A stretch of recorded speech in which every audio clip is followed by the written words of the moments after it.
pengeluaran setiap bulan gitu. Terus selain dana, teman-teman juga pastinya nanti mendapat kesempatan untuk mengikuti kegiatan pembekalan soft skill ya, mulai dari ada 6 nih ya kegiatannya: character building, leadership development, competition challenge, international exposure, community empowerment, dan nation building. Oke, ini seperti yang tadi udah aku sebut. Dan sebenarnya apa sih Kak masing-masing dari program ini? Oke, jadi dari 6 program ini aku coba jelasin satu-satu ya. Sebenarnya ini bakal banyak, nanti ada videonya juga masing-masing dari masing-masing program, cuma karena mungkin mengingat nanti waktunya agak terbatas ya, jadi mungkin hanya beberapa program aja yang aku lihatkan video aktivitasnya gitu. Oke, jadi yang pertama itu ada character building. Jadi program ini itu adalah program pembekalan soft skill juga ya, yang tujuannya adalah untuk bisa mengasah 6 kualitas dasar kita sebagai individu. Yaitu yang pertama curiosity ya, keingintahuan, terus juga inisiatif, kegigihan atau grit, adaptability, terus leadership, dan juga awareness akan sosial dan juga budaya di sekitar kita. Nah, character building ini mungkin kalau teman-teman lebih familiar itu kalau waktu SMA atau mungkin pernah ikut kegiatan-kegiatan kemahasiswaan, tapi sekarang offline sih ya, online mungkin dulu sih. Itu mungkin lebih mirip kayak bonding tapi outbound gitu. Jadi kegiatannya itu nanti sesama awardee akan dibentuk kelompok dan pastinya jalan-jalan juga ya. Nanti akan ada beberapa games yang disiapkan yang memang tujuannya adalah untuk bisa mengasah 6 kualitas tadi. Nah, ini aku ada videonya juga ya. Ini ada mbak-mbak pakai kacamata. Seru banget. Jadi mungkin bisa dilihat ya. Sebentar. Ini aku share audio nggak ya?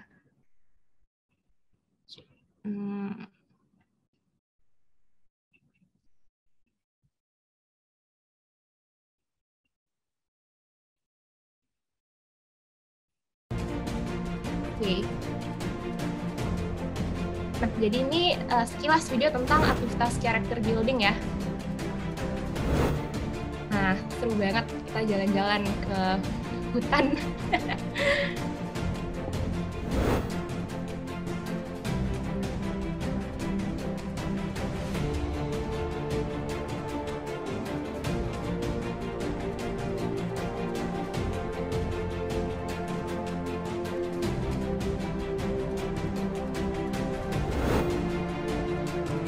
Ini beberapa nilai yang emang diajarkan ya di character building ini. Tadi ada inisiatif, terus ada grit juga ya, gimana teman-teman nanti akan diajarkan untuk menjadi pribadi yang gigih gitu, yang nggak mudah menyerah lah.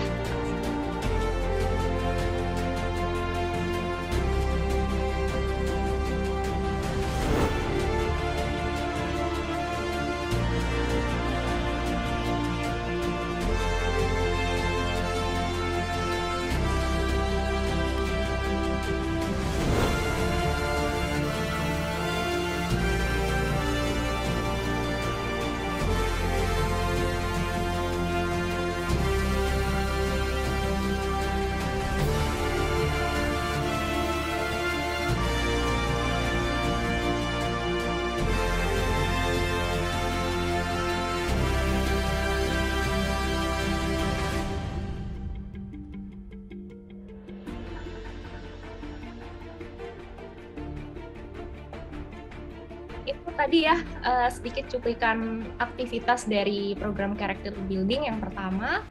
Terus pastinya seru banget ya. Nah, selain dari character building, aku akan next ke program selanjutnya. Oke, yang kedua itu ada leadership development ya. Oh ya, ini maaf nggak ada videonya ya, karena nanti teman-teman silakan lihat di YouTube sendiri, ada di Jarum Beasiswa Plus Leadership Development. Nah, jadi program kedua ini itu merupakan leadership. Jadi program yang memang didesain khusus untuk bisa meningkatkan kualitas leadership kita sebagai awardee Beasiswa Jarum. Nah, di sini nanti teman-teman akan diasah gimana caranya sih kita bisa menjadi leader yang visioner, terus punya kemampuan komunikasi yang baik, terus juga bagaimana caranya kita bisa menjadi orang yang menginfluence orang lain dan bisa memberikan impact positif gitu ke lingkungan sekitar kita, dan kita juga bisa membawa perubahan ke arah yang lebih baik kayak gitu. Jadi nanti kita mendatangkan beberapa pemateri juga ya dari kalangan praktisi komunikasi, ada juga dari orang-orang yang memang udah senior ya, mereka akan mengajarkan kita beberapa cara ya untuk bisa meningkatkan dan mengasah kemampuan tadi. Dan ini ada dua gambar ya, yang di atas ini leadership development di 2 tahun atau 3 tahun ya, aku agak lupa, ketika diadakannya secara offline. Nah, karena berhubung tahun lalu itu kegiatannya online karena lagi ada pandemi ya, jadi leadership development-nya ini dilaksanakan secara virtual.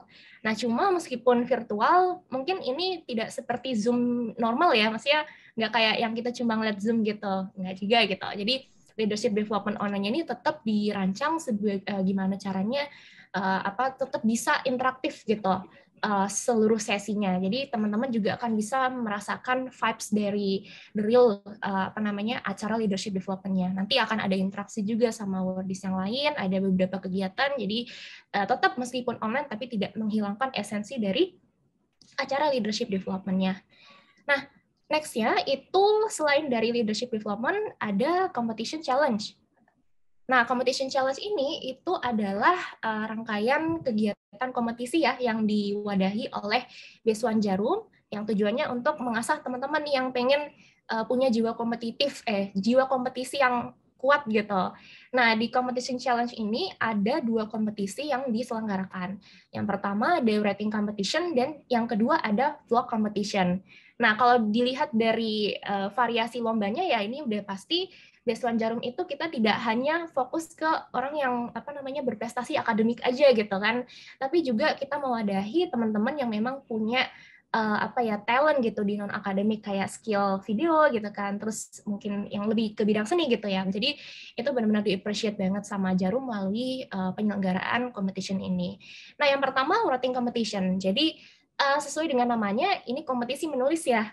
Jadi kalau teman-teman di sini yang udah sering atau udah pernah ikut lomba karya tulis ilmiah, terus atau lomba-lomba lain gitu, kurang lebih sama ya, mirip, cuma namanya aja yang beda.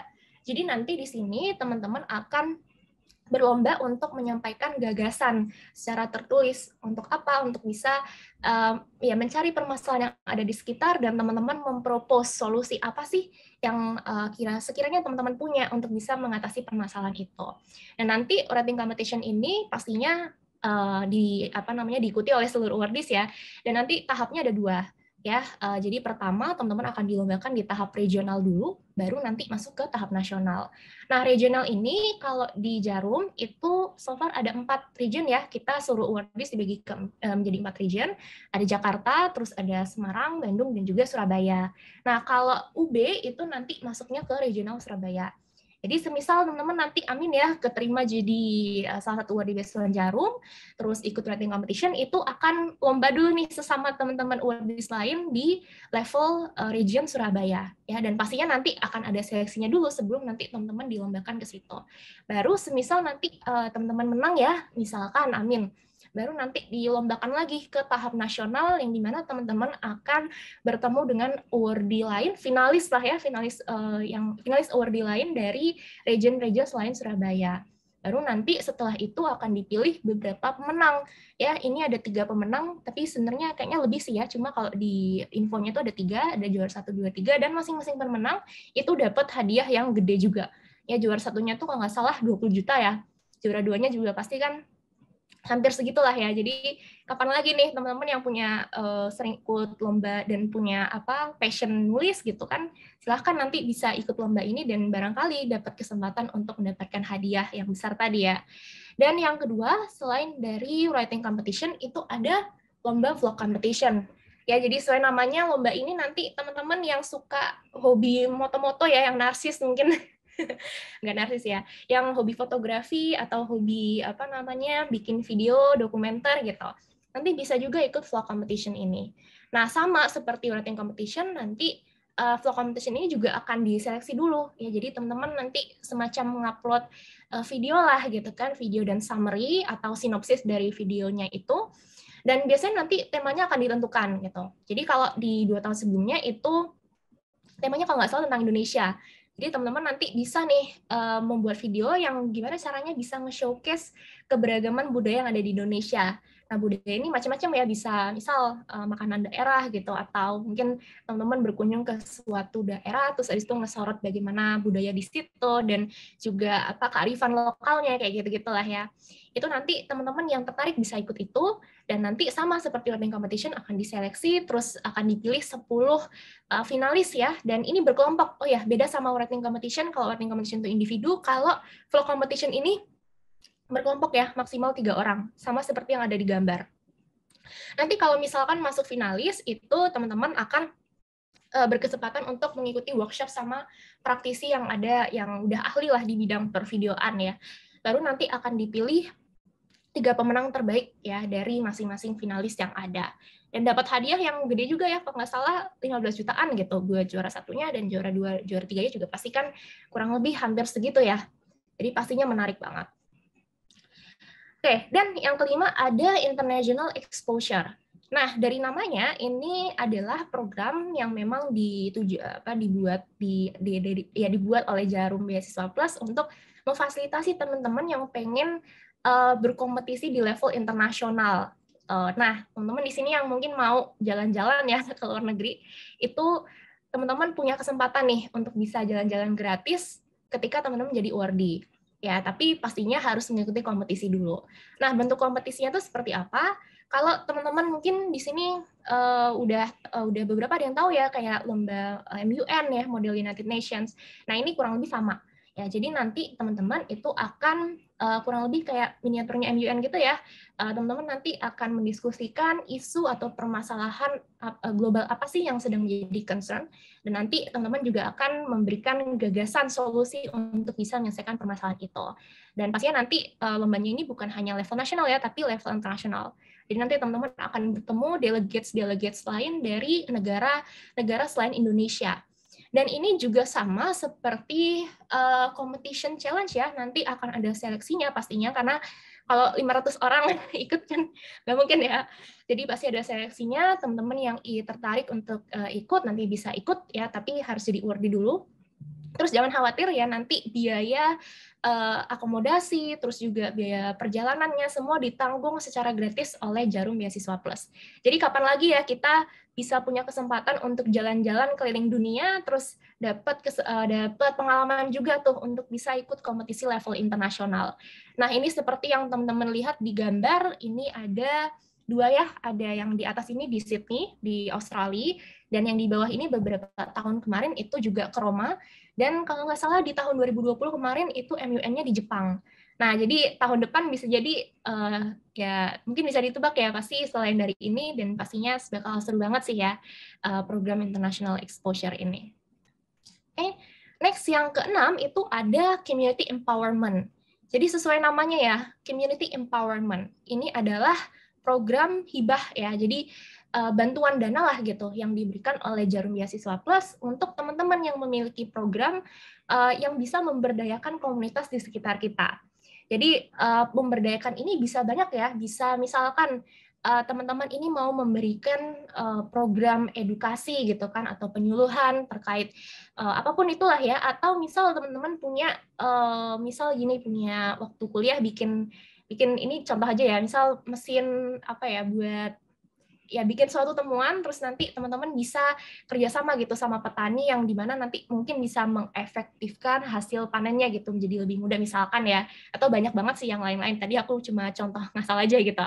Nah, seperti yang teman-teman bisa lihat nih di 2 gambar ini ya, ini ada kerjasama dengan penduduk lokal ya, baik dari bidang pertanian ya ataupun juga perikanan di sini ya, ini perkebunan ya, sorry ya. Jadi banyak banget ya, nanti teman-teman itu akan diberikan dana secara dibiayai lah ya selama program 7 bulan oleh Jarum, dan nanti juga akan ada pembimbingnya setiap bulan. Jadi teman-teman akan dibina selama menjalankan program dari community empowerment ini. Dan ini berkelompok ya, nanti bisa ngajuin proposal, nanti misal di ACC baru akan jalan programnya.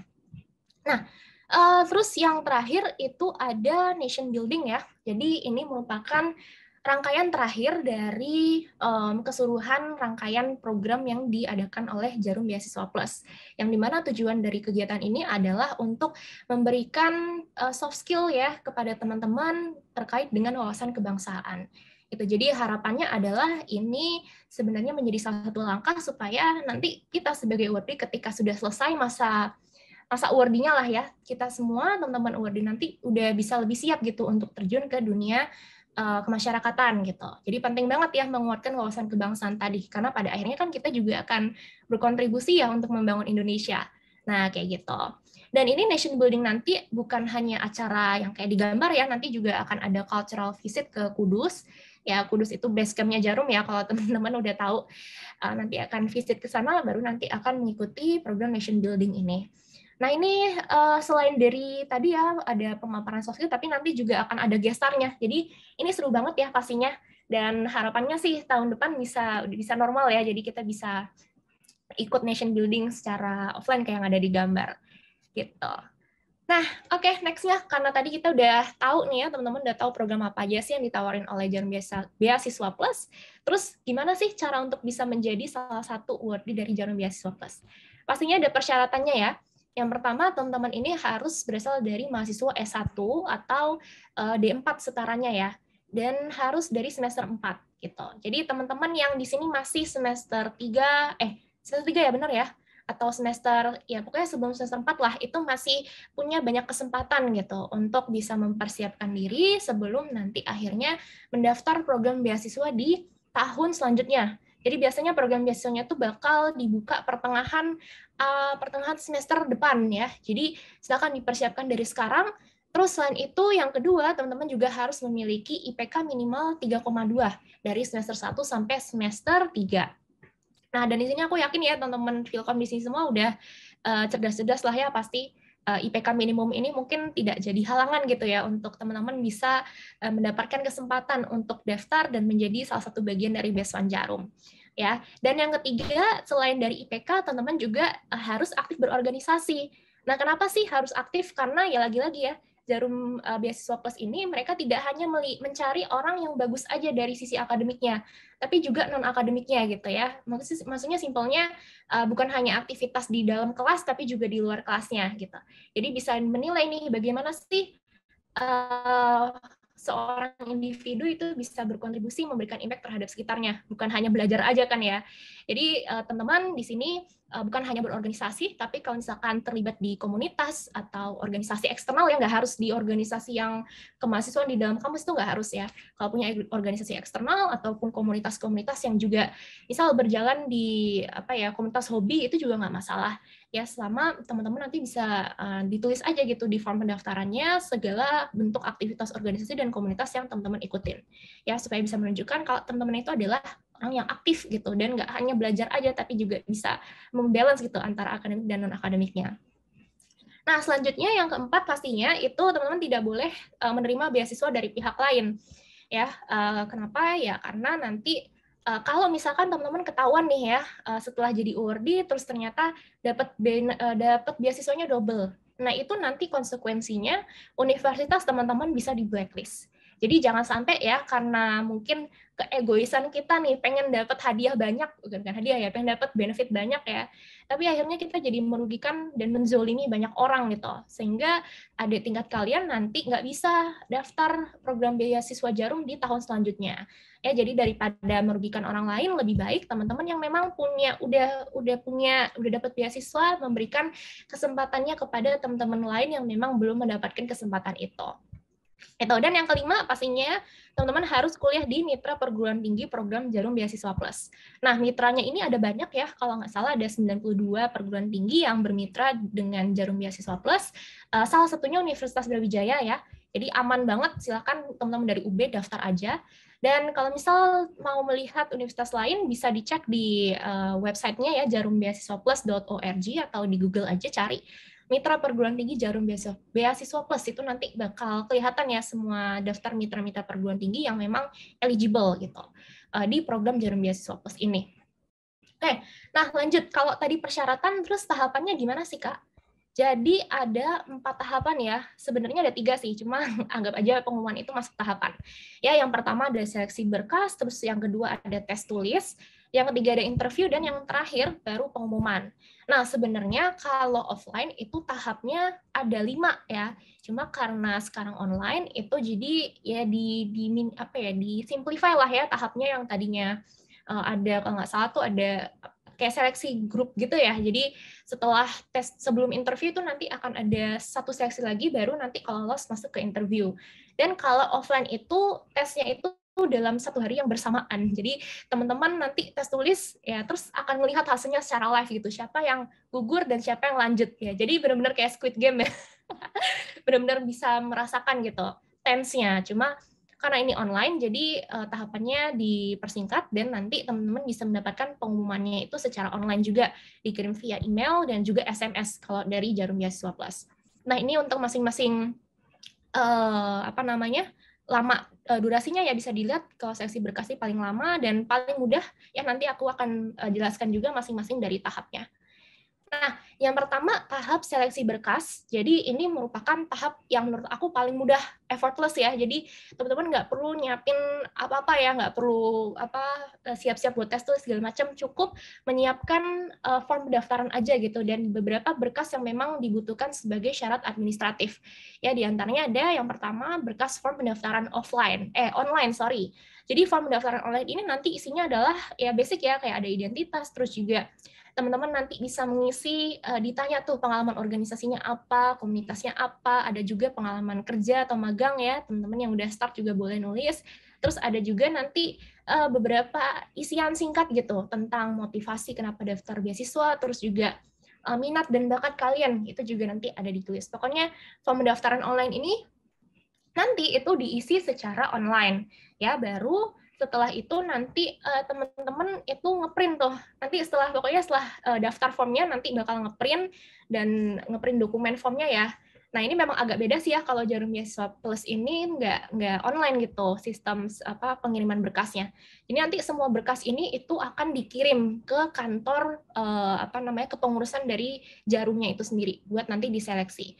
Nah, jadi tipsnya adalah kalau di seleksi berkas ini ya, itu teman-teman jangan mepet ya, karena teman-teman harus men-spare waktu juga buat menyisakan waktu buat waktu pengirimannya gitu. Jadi jangan sampai deadline-nya besok tapi teman-teman baru nyelesain berkasnya sekarang. Nanti kan udah pasti nggak nyampe ya, kayak gitu. Nah, selain dari form pendaftaran online, itu juga ada beberapa berkas lain ya, kayak foto, ya ini basic lah, foto, terus KTM, transkrip nilai, surat keterangan aktif berorganisasi, terus surat pernyataan tidak sedang menerima beasiswa, dan juga fotokopi sertifikat kepanitiaan dan prestasi yang teman-teman input di form pendaftaran online. Jadi ini sebagai bukti lah ya, bahwasannya memang apa yang teman-teman isi itu beneran gitu, bukan bohong-bohongan aja, bukan nulis aja gitu. Jadi nanti ini disertakan juga ke berkasnya. Nah, setelah itu, kalau misalkan teman-teman udah mengirim berkas, nanti akan ada pengumumannya. Ya, apakah teman-teman ini lolos berkas administrasi, lolos seleksi berkas atau enggak. Kalau misalkan lolos, nanti akan dikasih pengumumannya via email dan SMS, dan teman-teman akan diberikan jadwal untuk mengikuti tes tulis. Nah, tes tulisnya ini periodenya sesuai dengan timeline tahun ini ya, tahun kemarin yang aku ikut seleksi itu kurang lebih 3 bulan. Ya, dan ini nanti akan dilaksanakan secara online, cuma meskipun online nanti teman-teman diwajibkan on cam gitu. Jadi ini nggak bisa ada kesempatan lah ya buat cheating gitu. Ya, jangan sampai juga. Yang penting pertama rule-nya adalah harus jujur ya. Dan di tes tulis ini durasinya nanti 1,5 sampai 2 jam. Dan ini nanti di giliran ya, jadi tidak serentak dalam satu hari. Ya mungkin mempertimbangkan juga takutnya nanti mungkin kapasitas dari sistemnya mereka juga kan belum bisa menghandle banyak ini ya dalam satu hari yang bersamaan. Jadi nanti dibagi-bagi, ada jadwalnya dikirim ke email kalian. Nanti masing-masing itu ada jamnya juga gitu ya. Terus tes tulisnya ini isinya ada apa aja sih? Ya sebenarnya banyak ya. Cuma ini aku rangkum 3 poin aja. Yang pertama ada aritmatika dan logika dasar. Nah ini menurut aku ya tambah-tambahan, kurang-kurangan basic gitulah ya. Bahkan mungkin bisa dibilang kayak tes psikotes gitu. Atau teman-teman kemarin yang ikut UTBK kayak semacam TPS ya, tapi ini lebih gampang kok, jauh lebih gampang gitu. Jadi kalau misalkan anak-anak IT ini udah pasti ya aritmatika dan logikanya tuh udah bagus banget ya. Jadi I think it's no problem gitu untuk teman-teman mengerjakan soal-soal yang tipenya itu adalah tipe aritmatika dan logika dasar. Nah, selain itu teman-teman nanti juga akan diuji kemampuan verbalnya. Jadi kemampuan verbal ini kayak ya tes-tes yang inilah ya, sinonim, terus silogisme, terus bagaimana teman-teman ini bisa memahami bentuk verbal gitu, kayak tulisan gitulah ya. Kemampuan linguistiknya itu nanti akan diuji juga di situ. Ya, terus selain itu teman-teman juga nanti akan ada beberapa soal yang tujuannya itu untuk melihat minat dan personality atau kepribadian teman-teman. Nah, di sini tipsnya adalah, ini aku sekalian kasih tips trik ya, sebenarnya ada lagi sih di segmen selanjutnya, tapi nggak apa. Tipsnya adalah di sini yang penting teman-teman itu teliti dan juga memanage waktunya dengan baik. Nah, bisa dilihat 1,5-2 jam ini sebenarnya itu nggak harus 2 jam selesai. Kalau misalkan teman-teman udah selesai lebih awal, misal 1,5 jam gitu, ya itu silakan selesai aja nggak apa-apa. Dan masing-masing ini ada, nanti masing-masing tiap tes ada waktunya, jadi perhatikan manajemen waktunya, dan yang paling penting adalah minat dan kepribadian ini itu teman-teman isi aja sesuai dengan kepribadian teman-teman gitu. Jadi nggak perlu mikir, kalau misal aku nanti jawab ini ada poin minusnya nggak ya, kalau aku jawab ini ada ini, ya itu nggak usah gitu. Jadi apa adanya aja sesuai dengan diri kalian itu seperti apa. Nah, setelah itu kalau misalkan teman-teman nanti lulus tes tulis, ya akan ada pengumuman juga, dan durasinya mungkin dari Mei ke Juli ya, ini cukup lama sih kemarin kalau aku nunggunya, ya tapi nggak apa-apa, ditunggu aja. Interview ini nanti teman-teman akan one-on-one sama HR dari Jarumnya, gitu. Dan durasinya 1 jam, nanti secara online via Zoom meeting, dan nanti teman-teman ya akan diinterview ya. Beberapa topik yang dibawakan itu standar lah ya, kayak ceritakan tentang diri kamu, terus motivasi atau alasan teman-teman nanti mengikuti program Based on Jarum itu apa sih? Terus juga teman-teman akan ditanya dan digali gitu tentang pengalaman organisasi dan prestasi yang teman-teman tulis di form pendaftaran.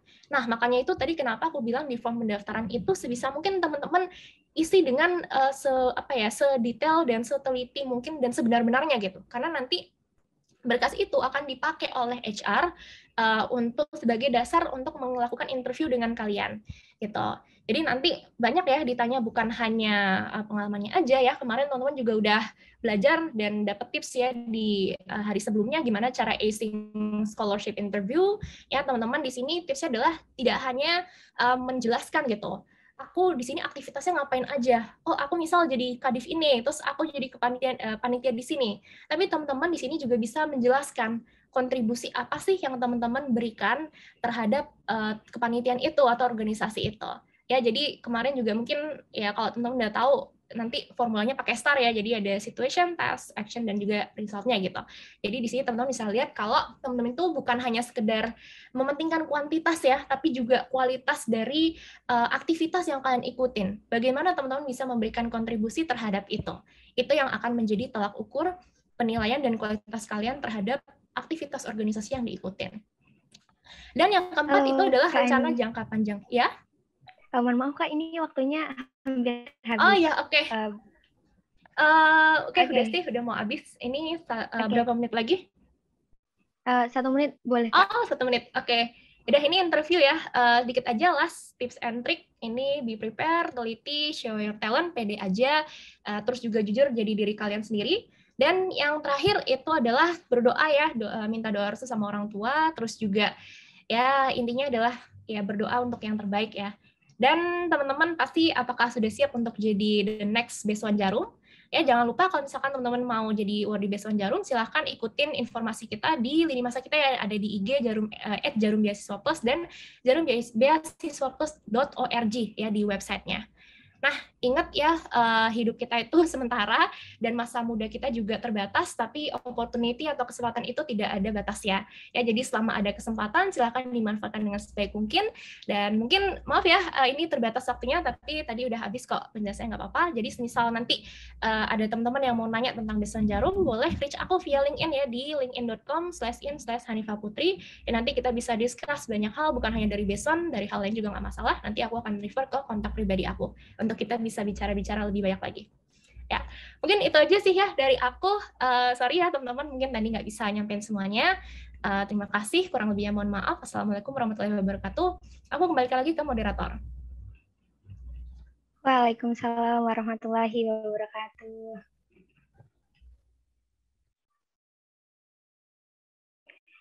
Oke, terima kasih Kak Eni atas pemaparan materinya yang keren banget tadi ya. Kayaknya udah lengkap banget gitu ya. Oke, bagi teman-teman yang udah penasaran banget nih sama Kak ini tadi, boleh banget nih ingin mengajukan pertanyaan kan? Pastinya jadi langsung menuliskan pertanyaannya pada link Slido yang akan dikirimkan oleh panitia melalui kolom chat.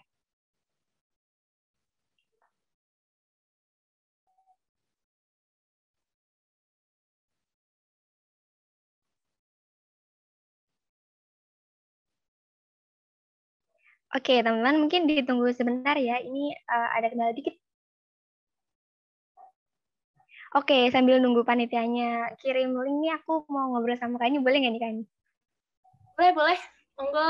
Oke, Kak ini sekarang kesibukannya apa nih Kak ini kalau udah tahu? Kalau aku sih kesibukannya standar sih ya, kayak teman-teman pasti kuliah, terus sekarang juga lagi ngejalanin komunitas juga, dan mungkin ya beberapa coba nyari opportunity lewat lomba mungkin ya, sama ya itu sih paling beberapa ya daily rutin aku. Aduh, keren banget, produktif banget nih ya kayaknya Kak ini nih. Oke, teman-teman udah ada tuh link di slide-nya. Boleh langsung aja ditulisin tuh pertanyaan. Kepoin aja Kak, ini nggak apa-apa kok, iya nggak Kak? Boleh. Oke.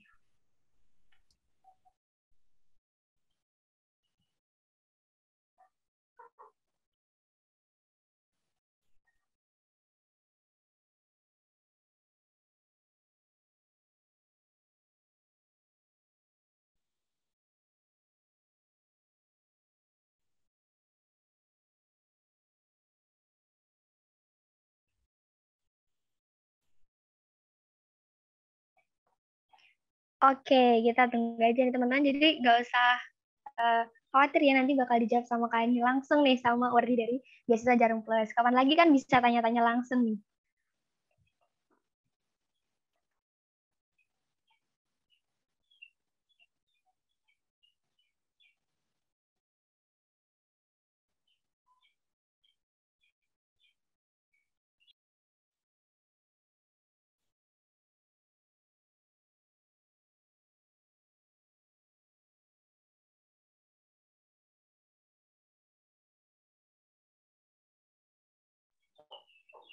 Oke, sambil nunggu mungkin dari aku dulu kali ya Kak yang tanya, boleh nggak nih Kak?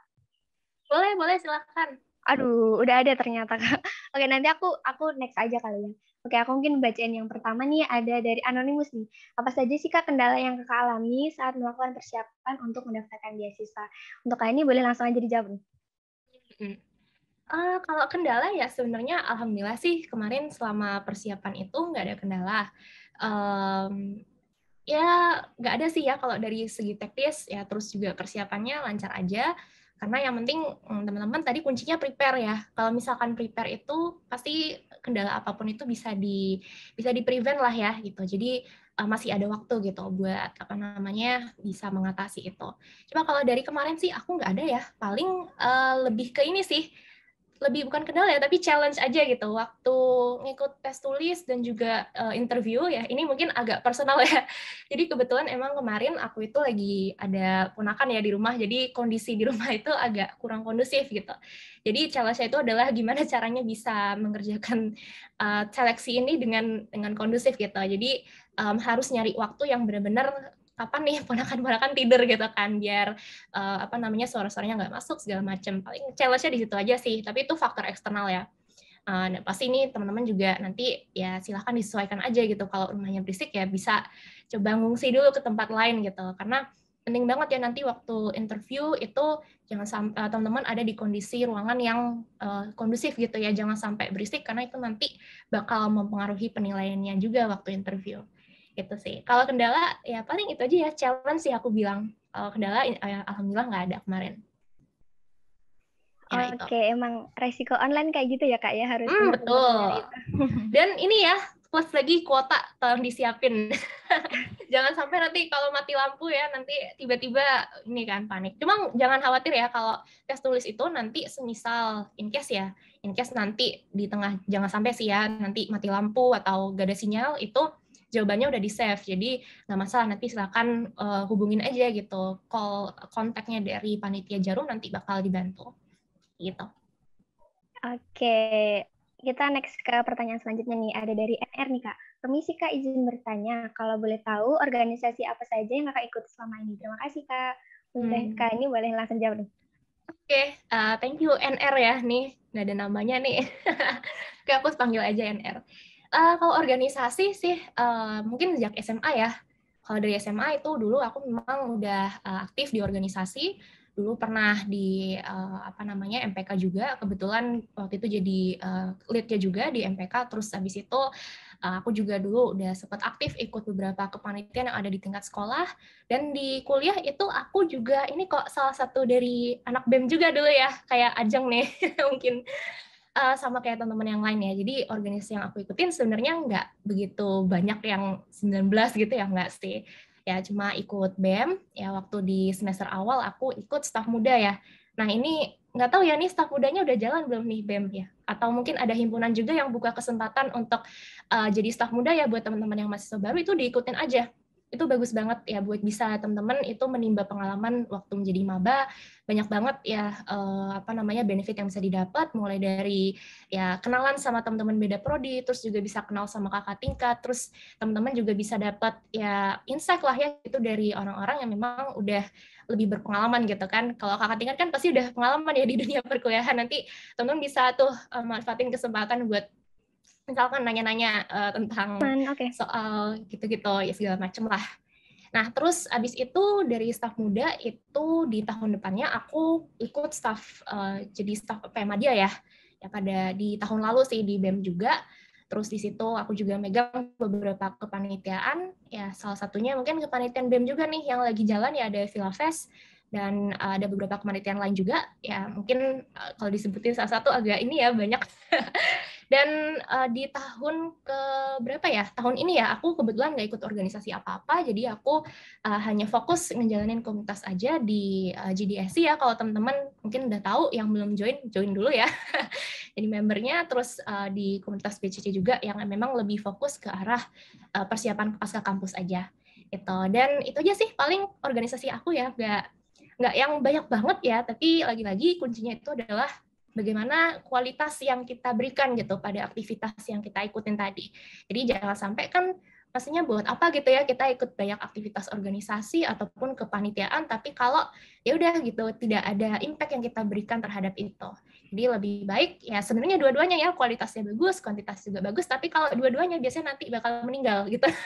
Karena kita kan nggak bisa mendedikasikan waktu semuanya buat setiap kegiatan dengan maksimal ya. Jadi pasti kalau kita memilih untuk mengikuti lebih dari satu aktivitas itu akan ada trade off-nya ya kan, nanti waktu kita jadi lebih sedikit, terus juga konsentrasi kita terhadap satu aktivitas itu juga pasti kan nggak bisa maksimal ya, istilahnya kayak ikut 5 komunitas sama 2 itu kan pasti lebih efektif 2 ya gitu, otak kita kan kebagi 5 kan itu agak susah ya. Jadi kayak tadi sih itu juga challenge-nya juga ya buat teman-teman yang sekarang mungkin jadi pemburu mahasiswa aktif ya, itu bagaimana caranya bisa menjaga kualitasnya gitu, di samping dengan kuantitas kegiatan yang teman-teman ikutin.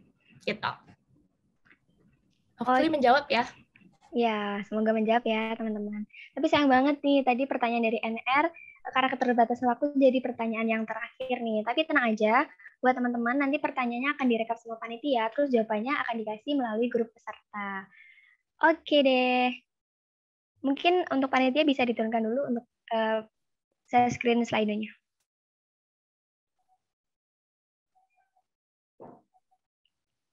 Oke, aku ucapin terima kasih banyak nih untuk Ani atas ilmu yang diberikan pada eksposisi hari ini. Tapi Kak, sebelum kita berpisah, alangkah baiknya untuk kita foto bersama karena kapan lagi sama Kak Ani nih. Oke, untuk teman-teman bisa on cam sekarang nih. Kita foto bersama dulu dong sama Kak Ani.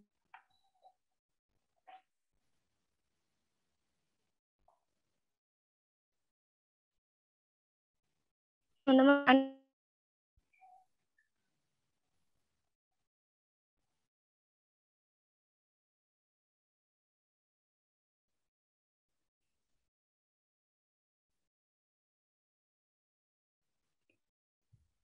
Oke, aku aba-aba kali ya. 1, 2. Satu kali lagi. 1, 2. Oke, udah. Terima kasih sekali lagi untuk Kak Ani. Mungkin ada sepatah dua patah yang ingin disampaikan kepada teman-teman nih Kak Ani. Oke, sepatah dua patah kata tadi udah sih ya di akhir. Intinya pesan dari aku adalah semangat ya. Pokoknya setiap ada kesempatan, ada opportunity itu diambil ya, jangan sampai ketinggalan gitu. Maksudnya jangan pernah takut gagal. Kalau misalkan nyoba terus belum berhasil ya udah nggak apa-apa gitu kan. Coba kesempatan lain itu masih banyak banget kok wadah-wadah yang teman-teman bisa coba ambil gitu opportunity-nya, dan pastinya untuk mengembangkan diri teman-teman juga kan. Gitu. Jadi jangan semangat, tetap berjuanglah pokoknya gitu. Oke, mantap banget. Terima kasih Kak Ani, sekali lagi aku ucapin. Terus teman-teman, aku mau kayak teman-teman juga terima kasih banyak atas kesempatan yang udah diberikan nih untuk sharing-sharing. Semoga kedepannya Kak Ani lancar ya semua urusannya. Terima kasih Kak Amin. Ani. Makasih juga ya teman-teman sama panitia. Aku izin off cam nih dan juga.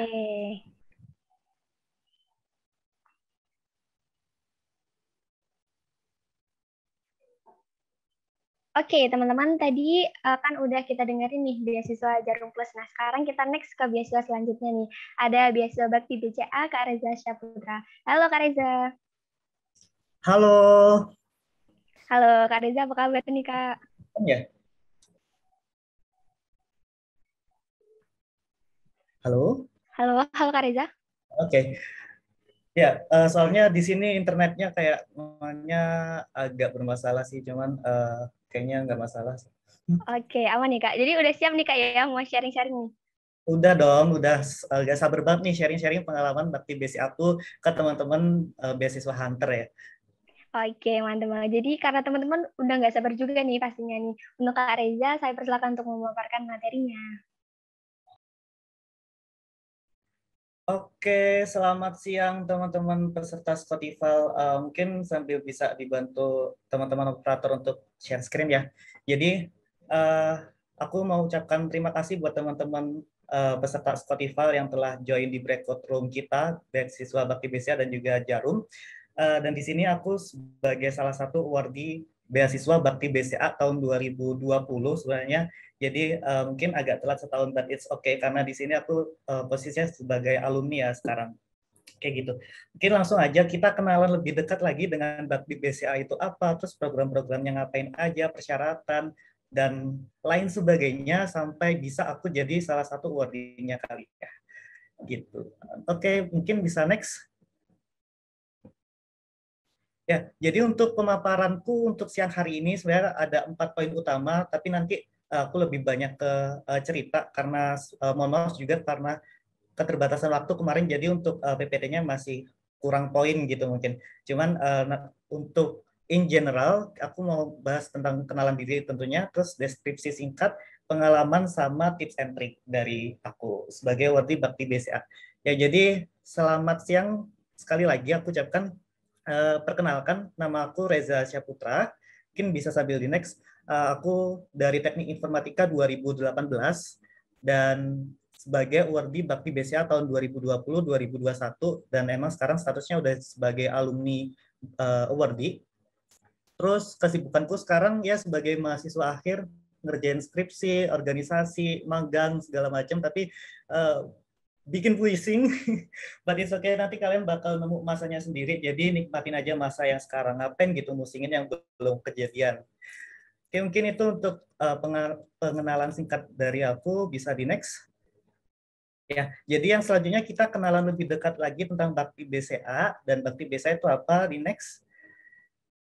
Jadi Bakti BCA adalah in general, Bakti BCA itu adalah salah satu program CSR atau bentuk kepedulian BCA terhadap Indonesia. Jadi untuk salah satunya adalah Bakti BCA Scholarship. Namun program-program selain scholarship itu ada banyak. Ada Bakti BCA yang kalian bisa jadi teller atau bisa jadi customer service di kantor office BCA-nya.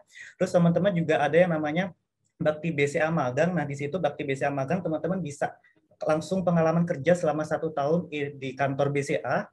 Terus ada juga sekolah BCA, sekolah literasi keuangan, dan masih banyak lagi program-program yang lainnya. Dan salah satu yang aku ikutin adalah Bakti BCA Scholarship. Nah, untuk Bakti BCA Scholarship itu juga ada 3 sebenarnya. Ada yang untuk mahasiswa umum S1 dari seluruh Indonesia, terus ada juga PPTI kalau teman-teman pernah dengar, atau program pendidikan teknologi informasinya, terus ada juga program pendidikan akuntansi. Nah, untuk dua program itu hanya dikhususkan bagi teman-teman lulusan SMA. Jadi setelah lulus SMA, teman-teman bisa berkuliah di BCA Learning Institute atau BLI. Nah, di situ teman-teman dipersiapkan memang secara khusus untuk menjadi pegawai di BCA. Namun nantinya tidak ada ikatan dinas di situ, jadi teman-teman bisa memilih nih, bisa melanjutkan sebagai karyawan tetap di BCA atau teman-teman bisa bekerja di luar.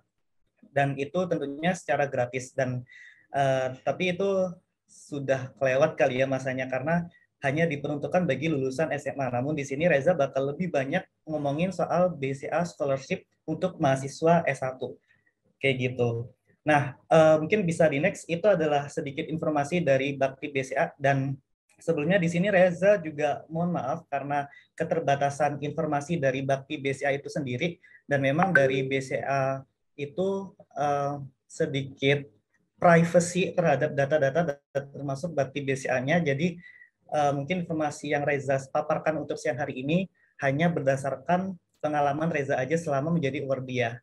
Nah, lalu kalau ngomongin soal seleksi mungkin ya, pendaftaran sampai jadi awardee BCA itu ada beberapa tahapan. Yang pertama tentu kita registrasi, ada seleksi berkas, psikotes, interview, sama pengumuman. Nah, kalau Reza bilang berarti BCA itu adalah salah satu beasiswa yang paling effortless dan paling cepat. Kenapa? Karena untuk berkas yang teman-teman siapin itu nggak terlalu banyak dan nggak harus repot ngecetak atau mencari berkas-berkas lama, karena yang dibutuhkan adalah hanya KTM, terus KRS atau KAS terakhir. Ini pengalamanku yang 2 tahun yang lalu ya, 2020 itu. Terus habis gitu ada surat keterangan tidak menerima beasiswa lain, sama surat aktif organisasi. Hanya 4 itu aja. Bahkan untuk CV tidak diminta, KTP nggak diminta juga. Jadi Bakti BCA tuh salah satu beasiswa yang persyaratannya paling effortless banget lah, yang bisa Reza bilang. Terus kenapa kok paling cepat juga? Karena di sini untuk masa pendaftaran sampai pengumumannya itu hanya sekitar 2-3 bulan aja. Jadi dari masa registrasi sampai masa pengumuman itu hanya ditempuh kurang lebih 2 bulan kayak gitu teman-teman. Nah, mungkin Reza bakal kupas satu-satu dari masa registrasi. Jadi registrasi ini sebenarnya ada 2 tahap ya. Ada registrasi di tingkat kampus dan juga registrasi di tingkat BCA-nya sendiri. Jadi untuk registrasi di kampusnya, dari teman-teman itu bakal dipilih langsung oleh kemahasiswaan UB. Jadi masuk ke poin yang kedua ya, kita udah masukkan form di formnya UB dan juga di formnya BCA. Jadi nanti ada 2 form teman-teman. Terus nanti bakal diseleksi sama pihak kemahasiswaannya UB secara langsung tuh. Nah, bakal dipilah-pilah berdasarkan kriteria yang emang udah dibicarain antara UB sama BCA. Dan aku sebagai awardee pun juga masih kekurangan info kira-kira kriteria apa sih yang dipilih oleh tim kemahasiswaan UB. Cuman berdasarkan pengalamanku kemarin itu ya, kalau misalkan teman-teman berkompeten dan cocok sama persyaratan yang ada di brosur, nanti teman-teman bakal lolos tuh dari seleksi berkas. Dan untuk brosurnya biasanya dari tahun ke tahun berbeda ya teman-teman. Lalu kalau teman-teman udah lolos nih dari seleksi berkas, nanti bakal dilihat sama BCA-nya untuk dilakukan pengumuman, dan juga tahap selanjutnya adalah psikotes. Nah, psikotesnya ini adalah psikotes standar pegawai BCA teman-teman. Jadi teman-teman selama program registrasi Bakti BCA ini, teman-teman juga mengikuti seleksi standarnya karyawan BCA. Jadi psikotesnya juga standar karyawan BCA, interviewnya juga standar karyawan BCA ya teman-teman. Jadi ya meskipun effortless, tapi BCA nggak main-main gitu untuk menerima awardee sebagai penerima beasiswa Bakti BCA-nya. Untuk psikotes sendiri dilaksanakan nggak langsung oleh HR BCA, tapi melalui Asia Pasifik. Itu salah satu platform recruitment yang emang udah berlangganan sama BCA, dan itu standarnya juga udah standar nasional. Jadi psikotesnya dibilang susah nggak susah, gampang juga nggak gampang. Jadi kayak ya medium to hard sih. Soalnya nggak banyak, hanya 20 soal, tapi waktunya yang sedikit, hanya range sekitar 2-3 menit aja di setiap submodul. Jadi nanti di tahap psikotes itu yang diteskan kurang lebih sama kayak base one tadi ya, ada algoritma, terus ada logika, ada verbal, sama yang terakhir kepribadian kalian. Nah, kepribadian kalian ini ditujukan untuk si HR BCA ini ngelihat nih cocok nggak sih calon penerima beasiswa Bakti BCA ini sama culture yang ada di BCA. Karena kan emang beasiswa Bakti BCA ini dipersiapkan untuk teman-teman yang emang sukanya di office, terus milenial-milenial yang apa ya, pegawai-pegawai milenial gitulah. Jadi mulai dari tahapan seleksi sampai nanti programnya itu memang Reza bilang agak sedikit kaku karena ya terpatok sama kultur yang ada di bank gitu. Terus cuman teman-teman nggak usah khawatir karena waktu yang sedikit sama pertanyaan yang banyak, cuman kemarin pengalaman Reza cukup-cukup aja sih ngerjain 20 soal 2 menit. Ya paling di sini tipsnya teman-teman langsung cekatan kali ya, langsung cekatan terus jangan sampai banyak mikir karena memang yang diminta oleh Asia Pasifik itu adalah jawaban pertama.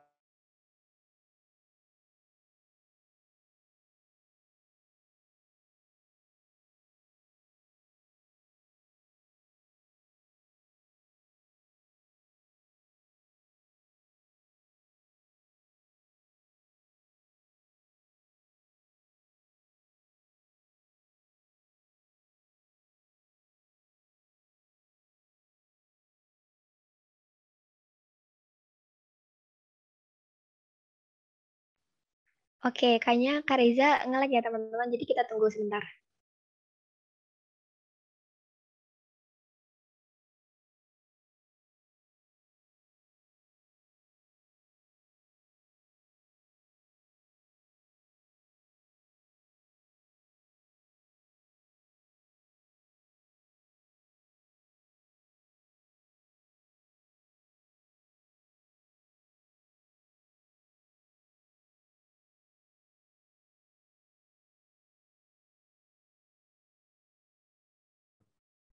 Oke, maaf teman-teman tadi keputus. Jadi tadi terakhir di psikotes ya. Ya psikotes tadi kurang lebih sama kayak Jarum. Jadi mungkin karena masih satu perusahaan keluarga kali ya. Jadi kayak masih mirip-mirip gitulah. Itu untuk tahap psikotes, dan untuk tahap psikotes sendiri hanya diselenggarakan dalam 2 hari. Tapi jamnya bebas, teman-teman enaknya di jam berapa, asalkan di range 2 hari tersebut karena linknya hanya aktif 2 hari dan itu dilakukan secara online ya tentunya. Lalu ya siapin internet sama siapin waktu aja sih, mungkin waktu keseluruhannya itu ada 15 menit. Jadi teman-teman pastikan make sure 30 menit kalian bisa ngerjain psikotes dari Bakti BCA. Memang waktunya sedikit tapi nanti ada kayak jeda-jedanya gitu kok antar modulnya gitu. Itu untuk psikotes BCA, dan nanti kalau teman-teman lulus bakal di email langsung oleh pihak HR-nya BCA. Jadi jangan lupa cek spam. Biasanya teman-teman banyak ketinggalan info dari spam tuh. Karena mentang-mentang kayak ngandelin cuma notif doang. Oh, nanti bakal dapat notif nih, tapi kalian lupa kalau masih ada spam sama folder-folder yang lain. Jadi jangan, kalau misalkan teman-teman daftar beasiswa apapun itu, jangan sampai lupa cek spam, folder inbox, promosi, sama sosial. Barangkali emailnya bakal masuk di salah satu folder itu, teman-teman. Lalu lanjut di proses interview, kurang lebih jaraknya antar psikotes sama interview ada 1-2 minggu. Jadi range setelah psikotes, teman-teman jangan sampai lupa cek emailnya. Bakal ada undangan untuk interview, namun di sini untuk Bakti BCA, interviewnya hanya dilakukan secara recording. Waktu itu recordingnya gini. Jadi teman-teman masuk ke platformnya BCA dan di situ ada video introduction, petunjuknya sama pengenalannya. Jadi teman-teman hanya tinggal menjawab dengan cara merekam. Jadi nanti di awal itu kayak apa ya? Ada pertanyaannya dari HR BCA-nya sendiri. Terus teman-teman langsung tuh jawab berdasarkan pertanyaannya dan itu di-record. Nanti teman-teman mempunyai kesempatan 3 kali recording. Jadi kalau teman-teman masih belum merasa puas atas jawabannya, teman-teman masih bisa ngulang. Jadi interview yang di Bakti BCA itu tidak dilakukan secara live ya. Dan teman-teman bisa bebas kapan recordingnya dalam range 3 hari. Dan waktu itu kalau nggak salah pertanyaannya hanya sedikit, hanya sekitar 5, tapi main question-nya itu seputar diri kalian, masalah terbesar kalian, cara menghadapinya, terus apa yang kalian lihat dari diri kalian selama 5-10 tahun ke depan. Jadi kurang lebih pertanyaannya hanya seputar itu aja. Namun biasanya setiap orang mendapatkan pertanyaan yang berbeda-beda gitu.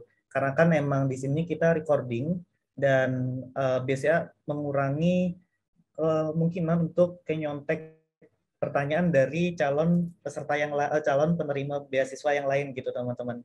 Cuman di sini enaknya adalah karena recording dan kita bisa tuh mengulangi jawaban kita kalau misalkan emang masih belum puas. Dan interviewnya ini nggak lama, kurang lebih hanya sekitar 30 menit, tapi manfaatin 30 menit tersebut dengan sebaik-baiknya, persiapkan juga penampilan teman-teman, dan tips mungkin untuk interview ini, gunakanlah pakaian yang seformal tapi nggak formal-formal banget, gimana ya? Kayak milenial kantoran gitulah. Jadi kayak pegawai kantoran tapi kayak bukan formal gitu loh. Casual kali ya. Jadi meskipun di sini recording tapi kan nanti juga bakal dilihat sama HR-nya ya. Casualnya cocok nggak sih ini, terus penampilannya gimana, oke nggak, rambutnya rapi nggak, terus yang cewek-cewek biasanya nih agak ada make up-an dikit nggak, atau cuman bangun tidur langsung interview gitu. Nah, semua hal kecil-kecil seperti itu meskipun record, tolong diperhatikan karena itu bakal mempengaruhi penilaian kalian di depan mata HR dalam seleksi beasiswa Bakti BCA, teman-teman. Dan range antara interview sampai pengumuman ini sebenarnya agak lama, kurang lebih 2-3 minggu. Jadi mungkin untuk masa tunggunya yang paling lama adalah dari interview ke pengumuman.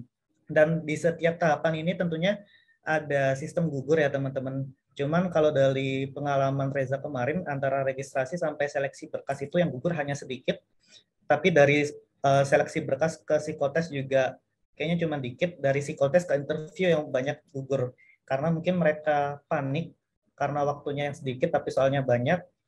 Jadi kayak mereka jawabnya ngasal gitu. Dan ya diusahakan banget jangan sampai ngasal ya teman-teman, meskipun waktunya terbatas. Jadi jawab sebisa mungkin, jawab seyakin mungkin, dan pastikan semua soal terjawab. Gitu. Cuman pengalaman Reza kemarin nggak semua soal terjawab juga sih, ada 1-2 soal yang kelewat. Jadi mungkin tipsnya kerjain soal yang lebih mudah dulu, dan itu biasanya ada di nomor tengah sampai akhir gitu teman-teman. Terus yang terakhir pengumuman nanti bakal langsung di email oleh HR BCA, teman-teman termasuk dalam awardee Bakti BCA apa enggak. Lalu nanti teman-teman langsung dimasukkan ke dalam grup untuk briefing kegiatan selanjutnya di Bakti BCA.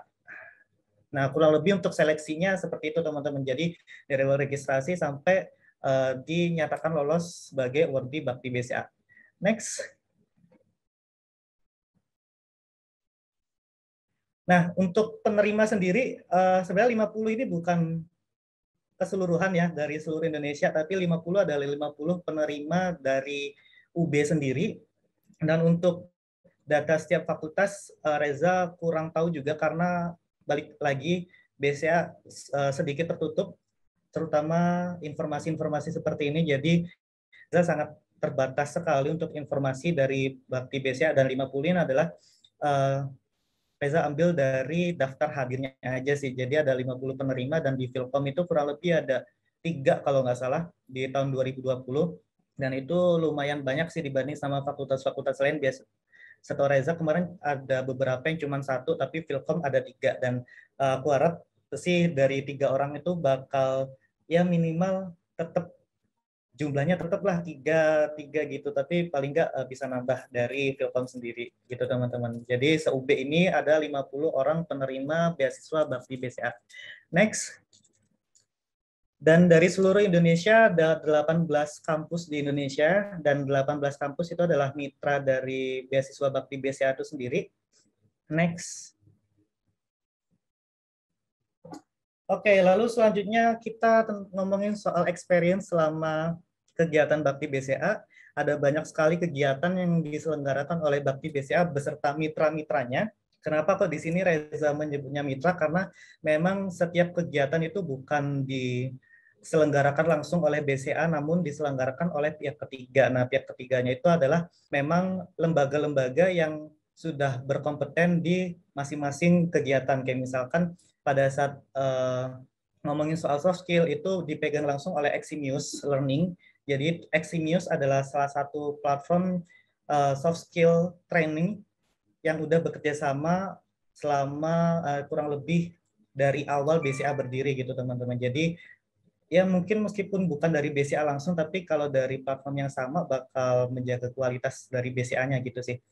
Lalu kalau soal financial planning itu ada dari BIC Corps, terus ada dari Genobi juga. Mungkin istilah-istilah itu teman-teman bakal asing, tapi percayalah dari nama-nama asing itu malah mereka yang sering langganan dipakai sama BCA karena kualitasnya yang dapat menjaga karyawan BCA dan membuat BCA makin berjaya sampai saat ini gitu teman-teman.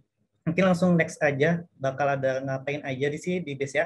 Tapi yang pertama di sini tentu teman-teman yang bakal lihat dulu adalah cakupan beasiswanya. Jadi ada 3 hal yang bakal teman-teman dapat di BCA. Itu ada yang pertama gift atau merch dari BCA. Terus ada bantuan finansial sama self development training. Dari gift sendiri itu teman-teman ya bakal dapat basic lah ya, kayak tas, terus sertif, bakal dapat kartu flash, terus sakuku juga. Tentu ada nominalnya ya teman-teman. Cuma nominalnya berapa di sini lagi-lagi informasi tersebut sangat terbatas. Tapi teman-teman bakal dapat itu kartu flash, sakuku, tas sama merch lain dari BCA. Lalu untuk bantuan finansial sendiri, bantuan finansial di sini dicairkannya hanya di akhir semester, sejumlah kurang lebih total ada 8 juta selama 1 tahun teman-teman untuk bantuan finansial. Dan di sini langsung ditransfer ke rekening BCA teman-teman. Jadi kalau nanti teman-teman bisa berkesempatan menjadi salah satu penerima beasiswa bakti BCA, teman-teman tentunya harus mendaftar rekening BCA kayak gitu. Lalu tapi di bantuan finansial di luar nominal pokok itu bakal ada hadiah-hadiah kecil-kecilan juga dari setiap kegiatan yang dilakukan. Nanti ada Reza cerita di selanjutnya aja. Terus ada self development training dan ini juga ada di slide selanjutnya kok. Mungkin bisa di next. Nah, untuk rangkaian kegiatannya di sini kurang lebih ada 8 kegiatan selama 1 tahun. Jadi yang pertama tentunya kita opening dan juga CEO Talks. Di sini teman-teman bakal diisi dari jajaran direksinya BCA yang ngomongin seputar masalah sekarang, terus gen perbedaan umur yang di BCA, pokok ngomongin BCA banget lah di opening dan juga CEO Talks ini. Lalu kita ada workshopnya ada 3 kali. Workshop yang pertama kita tentang ini, kita mengenali diri kita sendiri. Lalu workshop kedua kita ngomongin soal assertive thinking, terus kemampuan managerial team, managerial organisasi, tapi berdasarkan pribadi kita masing-masing, karena kan di pribadi kita di apa ya, di kepribadian itu kalau nggak salah ada yang namanya 16 kepribadian. Nah, di situ bakal diulas dari masing-masing kepribadian itu cocoknya dengan style yang seperti apa sih. Nah, itu diomongin di workshop kedua. Lalu di selanjutnya itu kita ada tim project. Jadi kita kemarin di challenge untuk membuat social project yang memiliki atau berdampak ke orang sekitar kita.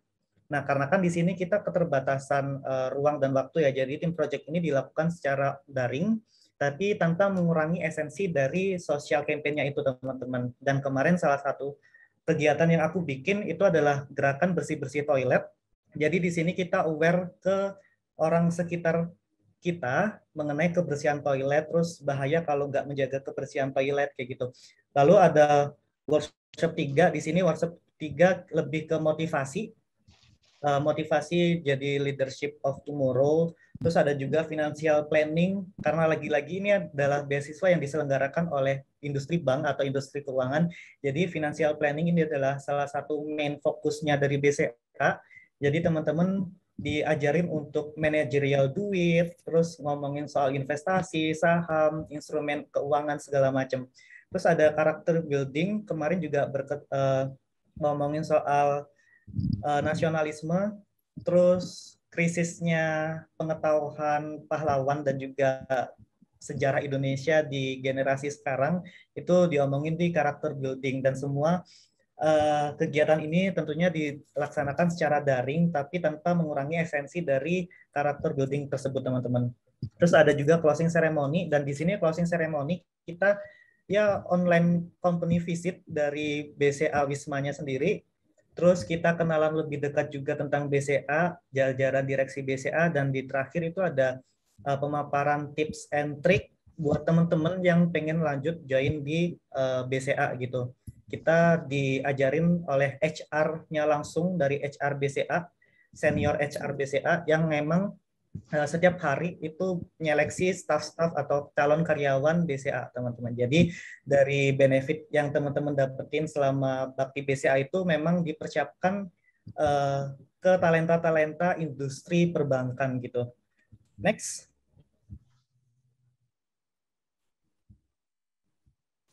Bisa dilanjut?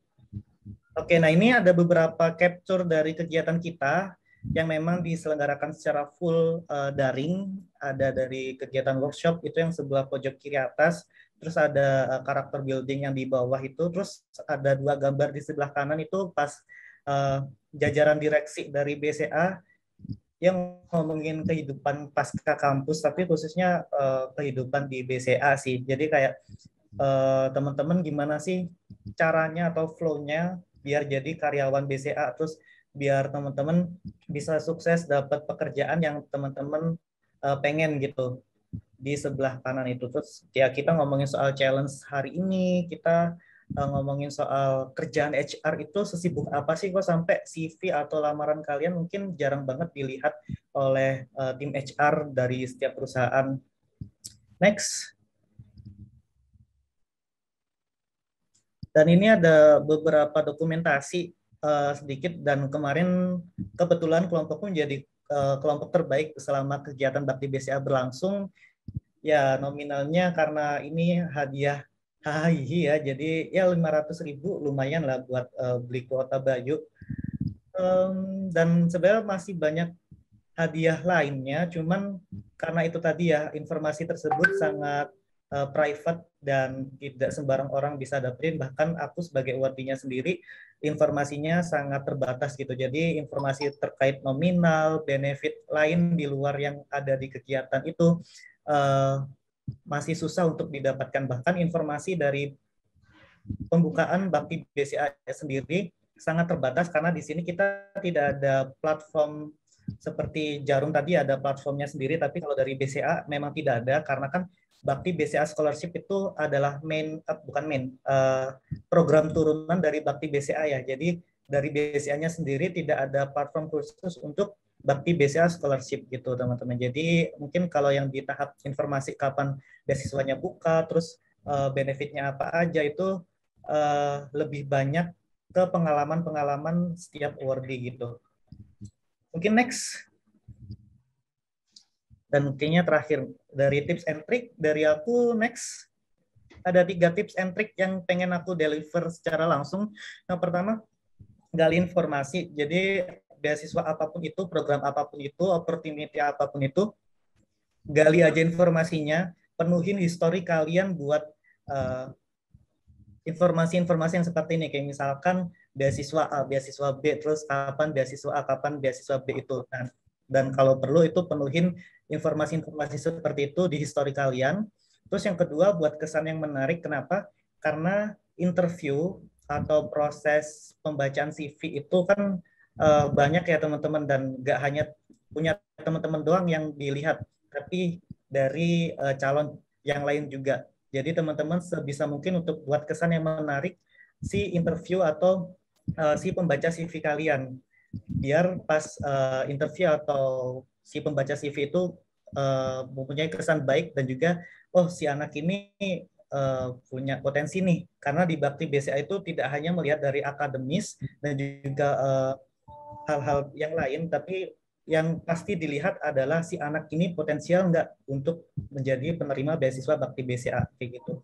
Lalu selalu berpikir positif. Nah, berpikir positif ini lebih ke mungkin kalau misalkan teman-teman masih belum berkesempatan untuk mendapatkan suatu opportunity, nah teman-teman jangan bernegatif thinking, tapi kayak mungkin oh kayaknya teman-temanku yang lain ada yang lebih membutuhkan nih. Jadi teman-teman bisa survive lagi buat cari kesempatan yang lain kayak gitu. Dan terakhir dari aku selanjutnya. Nah, ini ada salah satu contoh brosur yang ada kayaknya ini tahun lalu dari pendaftaran beasiswa Bakti BCA, dan ini biasanya di-share-nya oleh tim kemahasiswaan kampus UB ataupun Filkom.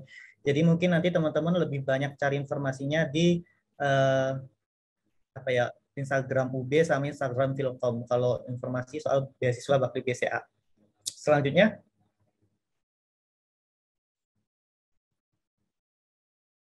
Ya, itu tadi mungkin informasi yang bisa aku berikan dan juga sharing sedikit soal pengalaman jadi award di Bakti BCA. Dan karena keterbatasan informasi dan ada beberapa informasi yang sifatnya private dan nggak bisa aku share di forum seperti ini, mungkin teman-teman yang pengen discuss atau bertanya-tanya lain tentang Bakti BCA atau kegiatanku yang lain bisa teman-teman langsung ke LinkedIn-ku atau di Instagram. Nah, nanti teman-teman bisa DM atau kirim pesan aja dan selalu bakal aku balas kok. Baik itu tentang Bakti BCA atau kegiatan-kegiatan yang teman-teman temuin di LinkedIn-ku. Kayak gitu. Cukup sekian dari aku. Terima kasih teman-teman dan aku balikin ke moderator. Oke, terima kasih banyak nih Kak Reza tadi atas pemaparan materinya udah lengkap banget tuh ya. Jadi buat teman-teman yang ingin menanyakan lebih lanjut nih, tadi masih penasaran banget sama Kak Reza, boleh aja langsung ditanyain melalui link Slido yang akan dikirimkan oleh panitia di kolom chat Zoom.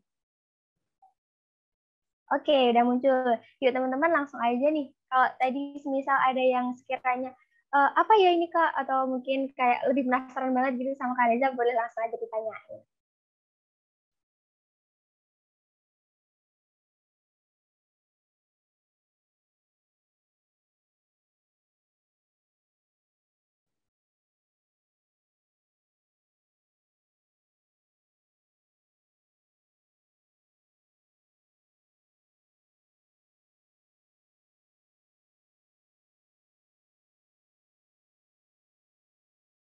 Oke, udah ada satu pertanyaan nih Kak Reza. Kesalahan apa saja yang sering dilakukan saat mendaftar beasiswa?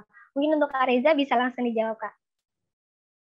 Oke, kalau kesalahan yang sering dilakukan saat mendaftar beasiswa,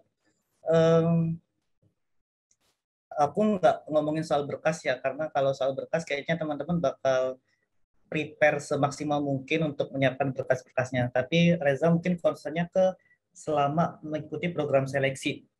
Kesalahan yang paling umum itu adalah teman-teman nggak sering cek informasi atau kontak yang teman-teman cantumin. Kayak misalkan kontak yang teman-teman cantumin itu biasanya dicantumin itu adalah email, nomor HP sama nomor WhatsApp. Nah, biasanya teman-teman habis daftar kayak ya udah gitu nunggu informasi yang diposting secara resmi kayak misalkan dari BEM atau dari platform resminya gitu. Nah, tapi dari 3 kontak yang teman-teman cantumin itu nggak dicek. Nah, biasanya kesalahannya ada di situ. Jadi biasanya banyak informasi yang dikirimnya lewat email. Jadi teman-teman sebisa mungkin selama mendaftar beasiswa itu rajin-rajin cek email khususnya pada tanggal-tanggal pentingnya, kayak misalkan tanggal penting pengumuman A itu di 5 Agustus ya, teman-teman ceknya tanggal 4, 5, 6 gitu atau sampai seminggu ke depan. Nah, ceknya juga jangan di inbox doang, ceknya ada di spam, inbox, sosial, sama promosi karena biasanya Gmail itu agak rada-rada ya teman-teman. Jadi teman-teman rajin ceknya di semua folder email yang teman-teman cantumin. Dan kalau misalkan emang nggak ada, berarti teman-teman masih belum berkesempatan. Ya biasanya kesalahan yang paling sering itu ya, biasanya udah dapat pengumuman tapi kelewat gara-gara emailnya masuk ke spam. Jadinya gugur dari tahap misalkan tahap psikotes yang harusnya hari Senin, tapi teman-teman baru ceknya di hari Jumat. Nah itu fatal banget sih. Jadi rajin-rajin cek email atau kontak yang teman-teman cantumin. Mungkin kesalahan yang kedua adalah teman-teman nggak prepare karena biasanya durasi pendaftaran itu kan panjang ya. Mungkin tadi ada beasiswa Jarum kurang lebih waktu tunggunya seminggu, 2 minggu, bahkan ada yang 1 bulan kan. Nah, dari durasi tunggu yang lama itu teman-teman sampai lupa nih kalau daftar. Jadinya kayak nggak aware lagi buat cek informasi udah ada pengumuman apa belum. Jadi kalau dari aku, mungkin teman-teman mark kalender kalian di HP, kalian daftar beasiswa apa, tanggal pentingnya berapa aja. Jadi nanti bakal dapat notif dari kalender HP buat sering-sering cek email, WhatsApp, atau nomor HP, SMS gitu sih. Gitu, Anonymous. Oke, jadi kalau mungkin aku simpulin harus lebih aware ya Kak ya, sering cek-cek gitu kontak yang dicantumin. Oke. Betul. Oke, ini next Kak, ada dari Kak Ayura Safwa Sintami. Assalamualaikum Mas Reza, saya mau bertanya apakah beasiswa Bakti BCA hanya untuk mahasiswa S1 reguler atau bisa SAP juga ya? Terima kasih Mas. Boleh untuk Kak Reza bisa langsung dijawab. Oke, waalaikumsalam, Ayura. Untuk beasiswa Bakti BCA hanya untuk mahasiswa S1 reguler, sudah menempuh semester 4 ya, Mbak Ayura. Jadi mohon maaf banget untuk Bakti BCA hanya cakupannya semester 5-6. Jadi salah satu persyaratannya teman-teman sudah menempuh semester 4 dan juga kuliah di kampus mitra, dan yang terakhir IPK-nya lebih rendah dari Jarum. IPK-nya minimal adalah 3, teman-teman. Kayak gitu. Jadi untuk SAP masih belum bisa mendaftar di Bakti BCA ya. Gitu. Oke, jadi untuk SAP masih belum bisa daftar, mungkin bisa mendaftar di beasiswa yang lain karena banyak banget ya selain Bakti BCA juga. Oke, mungkin teman-teman ada yang ditanyakan lagi nggak nih? Mau masih ada waktu Betul nih? sekali.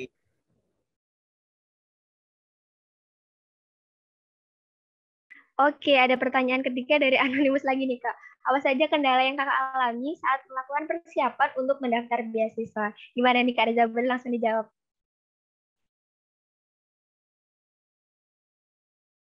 Baik, kendala ya. Kendala yang dilakukan selama persiapan itu biasanya ini informasi yang sedikit atau informasi yang minim, itu salah satu kendala. Cuman biasanya kalau beasiswa gini informasinya lebih banyak di Instagram atau official account-nya kampus, jadi sering-sering cek-cek informasi di sana. Terus kendala yang kedua, kalau dari pengalaman Reza di Bakti BCA ya, di persiapan psikotes sama interview, karena kan kalau psikotes waktunya sedikit dan emang di situ challenge banget. Jadi siapin aja device laptop atau mungkin internet yang cepat, karena jangan sampai kalian teman-teman waktu ngerjain di tengah-tengah keputus, tapi nanti dari sistemnya bakal auto ini ya, auto simpen. Cuman kan ya manusiawi, kalau kita lagi fokus ngerjain sesuatu terus ke distract itu kan kayak panik gitu ya. Nah, paniknya itu sebenarnya yang nggak pengen ditemuin gitu, nggak pengen kejadian. Jadi sebisa mungkin siapin tempat yang kondusif untuk ngerjain apapun itu, psikotes kayak interview kayak atau segala macam. Terus kendala yang selanjutnya sih di ini ya, karena kan psikotes itu dilaksanakannya mepet banget, 1 sampai 2 hari aja. Nah, biasanya harinya itu antara hari Rabu sama Kamis, jadi kayak pinter-pinter nyari waktu aja sih buat ngerjain psikotesnya. Cuman sediain 30 menit aja kok untuk psikotes. Itu aja sih persiapannya mungkin. Oke, karena pertanyaannya juga udah kedap semua nih, dan kebetulan waktunya juga udah habis, jadi kita cukupkan untuk sesi Q&A kali ini. Mungkin panitia boleh diturunkan dulu share screen-nya. Oke, aku mau ngucapin terima kasih Reza, tadi pemaparan materinya udah disampaikan, terus juga kita sudah dapat insight baru. Tapi sebelum kita berpisah sama Kak Reza, kita ada sesi foto bersama dong. Untuk teman-teman bisa on cam yuk, kita foto sama Kak Reza nih. Oke, untuk panitia yang bertugas mungkin bisa dibantu untuk screenshot ya. Aku aba-aba nih. 3, 2, 1. Sekali lagi, 1, 2. Oke, terima kasih sekali lagi untuk Kak Reza. Mungkin Kak Reza ada sepatah dua patah atau mungkin penyemangat gitu buat teman-teman. Terakhir dari aku, tadi kayaknya ada quotes di slide, cuman kayaknya nggak tampil. Jadilah seorang katak yang tuli. Kenapa kok katak yang tuli? Jadilah seorang katak kecil yang tuli. Kenapa? Karena semangat dari seorang katak kecil itu sangat berapi-api dan bisa banget dicontoh filosofinya. Jadi si katak kecil bakal selalu mencari insight-insight baru atau ilmu-ilmu baru biar si katak kecil itu siap menjadi seorang katak yang dewasa. Lalu kenapa kok jadi katak kecil yang tuli? Karena katak kecil yang tuli itu tidak gampang ke distract sama omongan-omongan orang lain. Karena kan biasanya kita penghambat diri kita sendiri adalah malah faktor eksternal kayak ngapain sih kok daftar banyak banget, ngapain sih kok ikutan ini itu gitu. Nah, jadi seorang katak kecil yang tuli, kalian bakal terhindar dari masalah-masalah atau omongan-omongan buruk dari orang lain yang nggak pengen kalian dengerin gitu. Mungkin terakhir dari aku, semangat teman-teman pencari beasiswa, masih banyak banget opportunity di luar sana dan yang ada di Spotify ini hanyalah sekitar 0,01% dari beasiswa yang ada di Indonesia. Jadi jangan sampai patah semangat dan tetap berjuang semuanya. Oke, terima kasih Kak Reza. Semangat juga untuk Kak Reza. Semoga diperlancar urusan kedepannya ya Kak ya. Terima kasih Kak Reza sekali lagi. Oke, teman-teman, karena tadi kita udah dengerin tuh ya beasiswa dari Jarum Plus sama Bakti PCA. Nah, selanjutnya kita ada sesi presensi nih. Teman-teman, jadi jangan sampai terlewat ya, karena link presensi akan dikirimkan oleh panitia melalui kolom chat Zoom. Oke, udah muncul tuh teman-teman untuk presensi bisa dilakukan sekarang ya. Jangan sampai nih teman-teman udah hadir tapi nggak kecatat nih kehadirannya.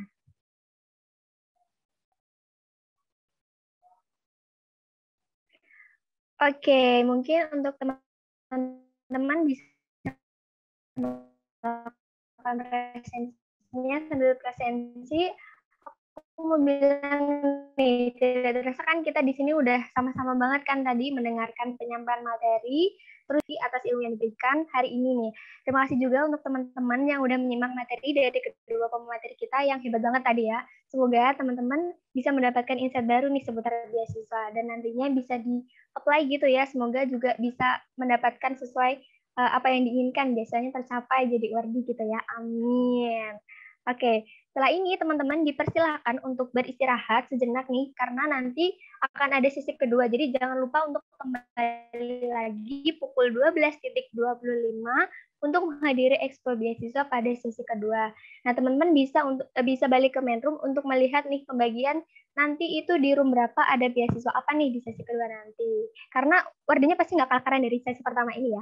Oke, teman-teman, aku moderator mengucapkan terima kasih atas kehadirannya di sesi satu ini. Selamat siang, teman-teman. Jangan lupa untuk kembali nanti di sesi kedua.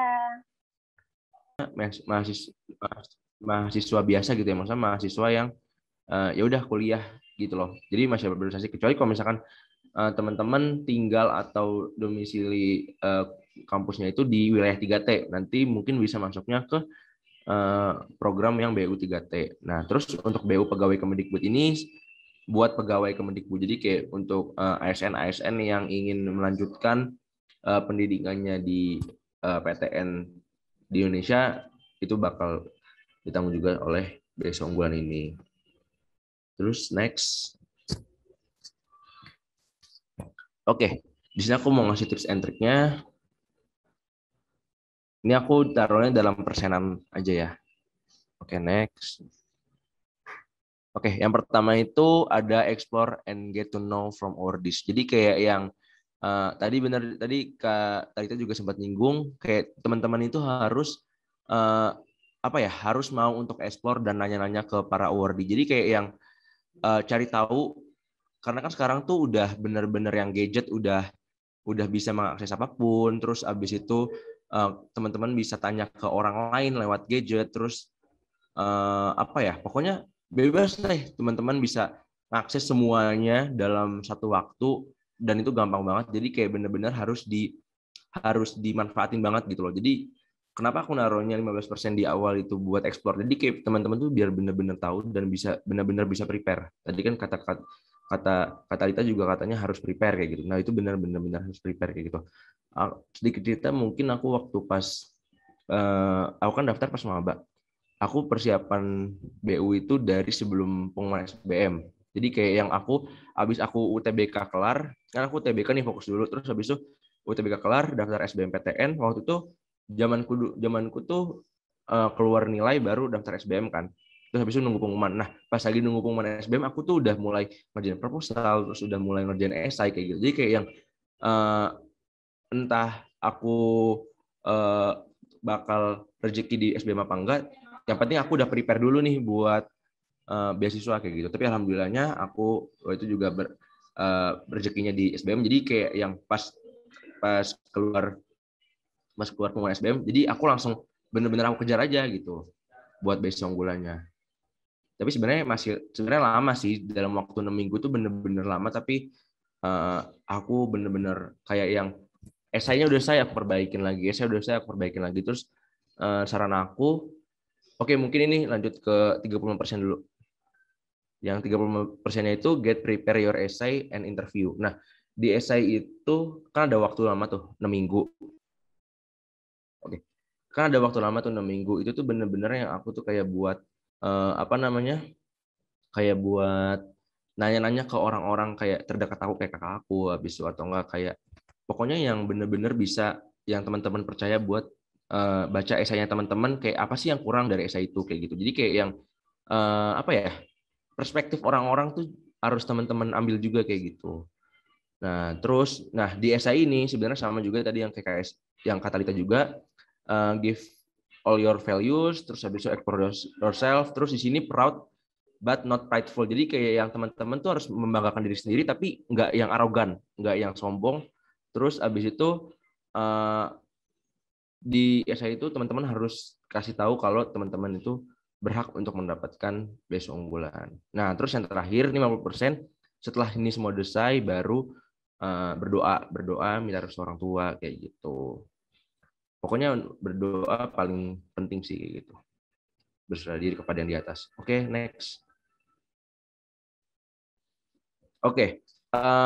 Ini aku juga ngasih tips. Waktu itu aku juga pas aku daftar beasiswa unggulan, aku nonton video ini dan itu benar-benar sangat membantu banget. Ini videonya itu ada 2. Yang part pertama itu seleksi pemberkasan dan yang part kedua itu seleksi interview. Jadi kayak yang kakak yang YouTuber ini itu dia ngejelasin apa sih yang perlu disiapkan, terus kayak kira-kira apa sih yang bakal keluar. Jadi kayak bener-bener informatif banget dan baik banget. Jadi aku nonton ini. Buat teman-teman yang mau mempersiapkan mungkin bisa disimpan linknya. Oke, next. Oke, persyaratan BU. Ini untuk S1 ya. Usia maksimal 22 tahun. Terus mahasiswa aktif. Nah, ini buat teman-teman yang udah diterima di perguruan tinggi. Kalau belum diterima, belum bisa. Terus untuk yang mahasiswa ongoing, yang semester 3 itu minimal IPK-nya itu di 3,25. Nah, terus ini kan maksimal semester 3 saat pendaftaran. Nah, yang tadi aku bilang, terus beasiswa lain itu tidak menerima beasiswa pemerintah lainnya seperti BI, terus Jarum, Beasiswan kayak gitu, teman-teman nggak bisa. Jadi kayak harus Tapi kalau misalkan swasta bisa kayak gitu. Oke, next. Ini aku cepat karena mungkin waktunya udah nih ya. Oke, ini aku mau ngasih fun fact. Jadi di tahun 2020 menurut data Dikti itu sekitar ada 31.800 orang yang mendaftar di beasiswa unggulan di tahun 2020. Nah, di sini aku mau bilang sih ke teman-teman, mungkin bisa next. Nah, di sini aku mau bilang sih ke teman-teman, don't let big numbers kill you, but you kill them. Jadi kayak yang jangan biarin 31.800 ini kayak membuat teman-teman takut, tapi teman-teman harus yakin gitu loh. Maksudnya kayak yang 31.800 ini bisa teman-teman kalahin. Dan teman-teman menjadi awardee kayak gitu, teman-teman. Harus menjadi acuan kayak gitu, 31.800 ini. Oke, next. Tahun itu bakal makin banyak ya. 2017 aja itu sekitar ada 3.000 apa 5.000 gitu yang daftar. Nah, untuk informasi lebih lanjut, teman-teman bisa baca bisa klik bisa catat link ini atau nggak bisa difoto. Ini yang tadi aku bilang ke teman-teman kalau di situ bakal dijelasin apa sih ntar ke depannya kalau misalkan teman-teman yang maksudnya kalau misalkan teman-teman udah jadi awardee terus abis itu melakukan kesalahan, terus apa kira-kira yang perlu dipantangin, nah itu ada di sini. Jadi daripada aku ngejelasin panjang lebar terus jadi trigger gitu, teman-teman nggak mau daftar, mendingan teman-teman langsung membaca di sini kayak gitu. Aku jatuhnya di sini cuma sebagai sharing-sharing aja gitu ya. Nah ini next. Nah ini untuk sosial medianya beasiswa unggulan, ini ada official Instagram beasiswa unggulannya. beasiswa unggulan _RI, terus habis itu di sini ada official Instagram BU Malang. Jadi beasiswa unggulan Malang tuh bikin bikin organisasi gitulah buat teman-teman yang mau daftar, dan setiap tahunnya itu insya Allah bakal ada mentoring gitu. Jadi kayak teman-teman yang mau daftar cek terus di sini, pokoknya sekitar bulan Juli lah, bulan Juni Juli itu udah harus standby di Instagram ini, pasti bakal ada sesi-sesi mentoring kayak gitu oleh awardee di beasiswa unggulan Malang kayak gitu. Terus next, oke, ini mungkin aku sih terakhir, aku mau ngasih tahu ke teman-teman, if you want to say I want it, I get it, pray for it then. Jadi kayak yang kalau misalkan teman-teman kayak pengen yang aku mau itu, aku harus dapat itu, teman-teman harus berdoa dulu untuk itu. Tapi berdoa tanpa effort itu nggak berguna, effort tanpa berdoa itu sombong kayak gitu. Jadi benar-benar harus diimbangin kayak gitu teman-teman. Oke, mungkin next.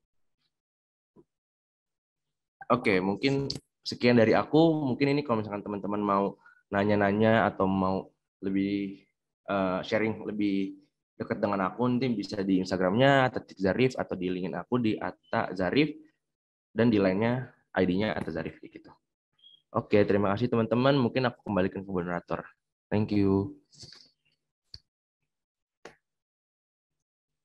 Oke, terima kasih untuk Kak Atta, tadi pemaparan materinya keren banget. Terus ada fun fact juga kali ya terus tadi. Oh ya, teman-teman, abis ini bisa langsung ditanyain aja apa yang mau ditanyain di link Slido yang akan dikirimkan oleh panitia melalui kolom chat Zoom.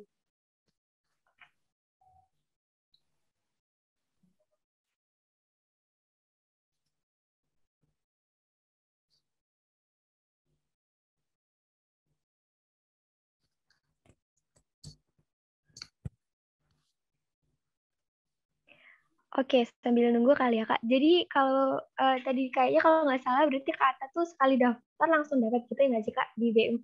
Alhamdulillah. Mungkin rezeki. Alhamdulillah. Benar-benar. Semoga ketularan nih, Kak, sama teman-teman. Amin, amin, amin. Harus dipersiapkan teman-teman dari jauh-jauh hari. Benar-benar.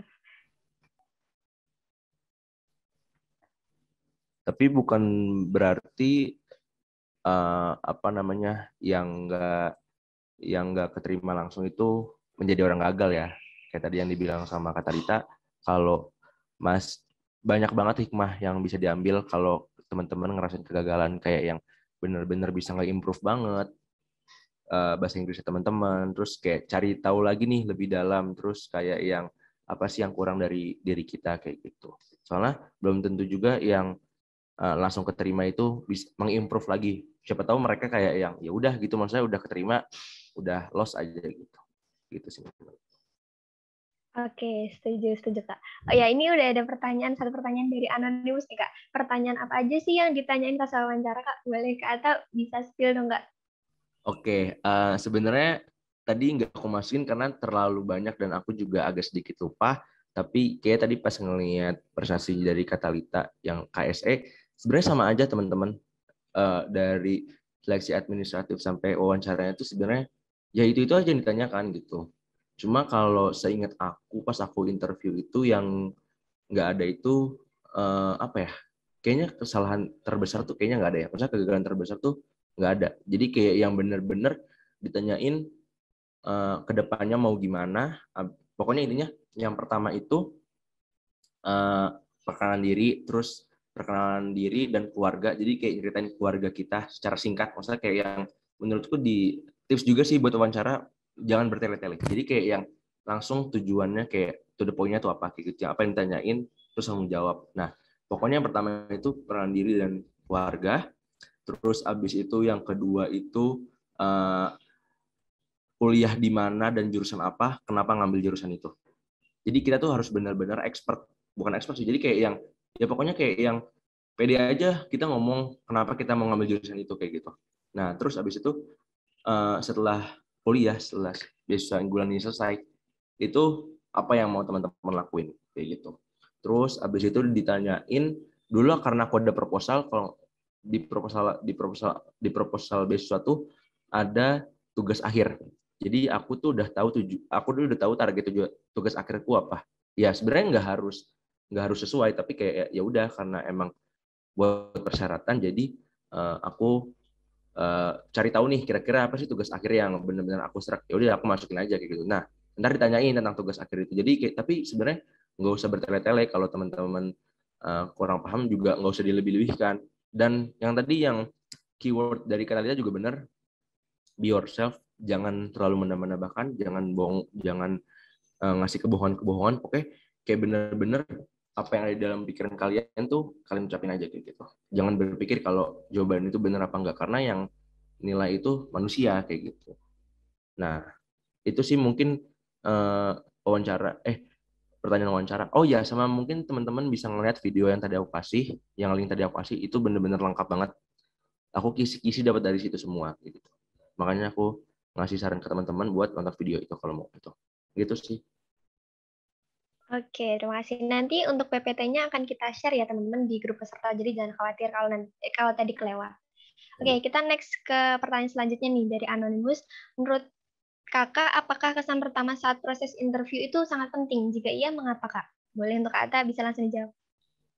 Kalau kesan pertama dalam interview itu benar-benar penting sih teman-teman, karena kayak teman-teman ketemu orang baru nih, kayak yang dalam lingkungan baru atau enggak yang baru awal banget, masa kayak gimana ya, baru masuk sekolah gitu loh, masuk hari pertama sekolah di sekolah yang baru, itu kan bener-bener kesan ke masing-masing itu harus bagus gitu loh, masa kedepannya bakal kayak gimana, apalagi kalau interview kayak gitu. Jadi sebenarnya sama aja kayak interview kerja waktu itu, pokoknya persiapan aku tuh jangan nervous. Kalau aku pribadi aku jangan nervous, jadi aku minumnya banyak. Aku jadi sebelum pas lagi nunggu itu aku bawa air putih, bawa tumbler, terus kayak aku minum terus kayak yang tarik nafas turun. Jadi pas waktu nunggu itu aku udah nggak baca esaiku lagi, aku udah nggak mempersiapkan lagi, aku bener-bener kayak take deep breath, terus habis itu minumnya banyak.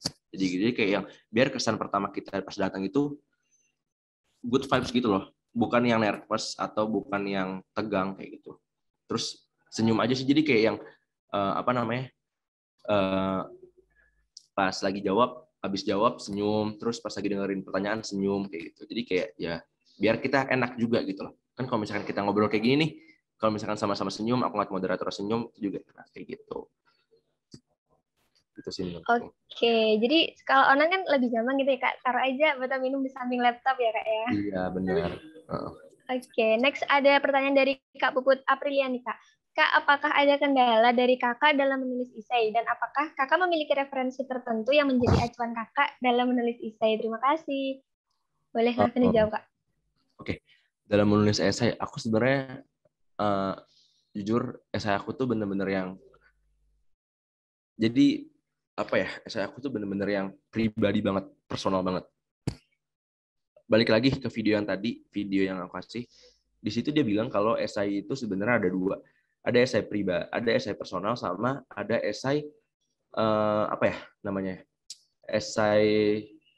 esai intinya tuh kayak yang pokoknya bukan penelitian, tapi kayak esai yang kita tuh ngejelasin jurusan kita gitu loh, masa bedanya itu. Nah aku waktu itu milihnya esai personal. Nah aku tuh bener-bener kayak ceritain, aku tuh pure bener-bener ceritain kayak gimana perjuangan aku buat dapat SBM, terus habis itu kayak gimana aku dulu di SMA, terus kayak yang teman-teman aku spill dikit, mungkin kayak yang teman-teman SMA aku tuh kayak yang habis sekolahnya mungkin nongkrong gitu, tapi kayak yang aku tuh dulu juga harus ke bimbel, harus GO karena ada kewajiban buat bimbel juga, jangan sampai bolos kayak gitu. Jadi bener-bener aku tuh kayak personal banget dari aku ceritain itu dari awal kelas 1 SMA sampai aku dapat SBM. Nah, terus di akhir itu aku pokoknya di paragraf akhir, waktu kalau nggak salah aku dapat 5 halaman, itu aku nulis dalam 2 minggu apa seminggu gitu.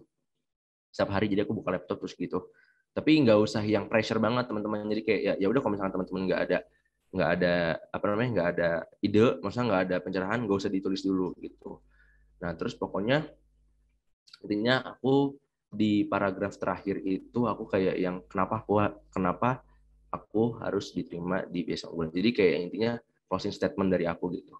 Karena temanya mungkin aku spill kali ya, temanya di Biasa Unggulan itu aku generasi unggul bangsa Indonesia. Jadi kita kayak di essay itu kita ngejelasin kita itu generasi unggul bangsa Indonesia kayak gitu. Makanya kita berhak untuk diterima di beasiswa ini kayak gitu teman-teman.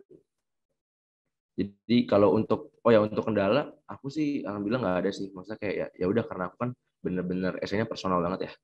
Ya udah apa yang pernah aku alamin aku lakuin.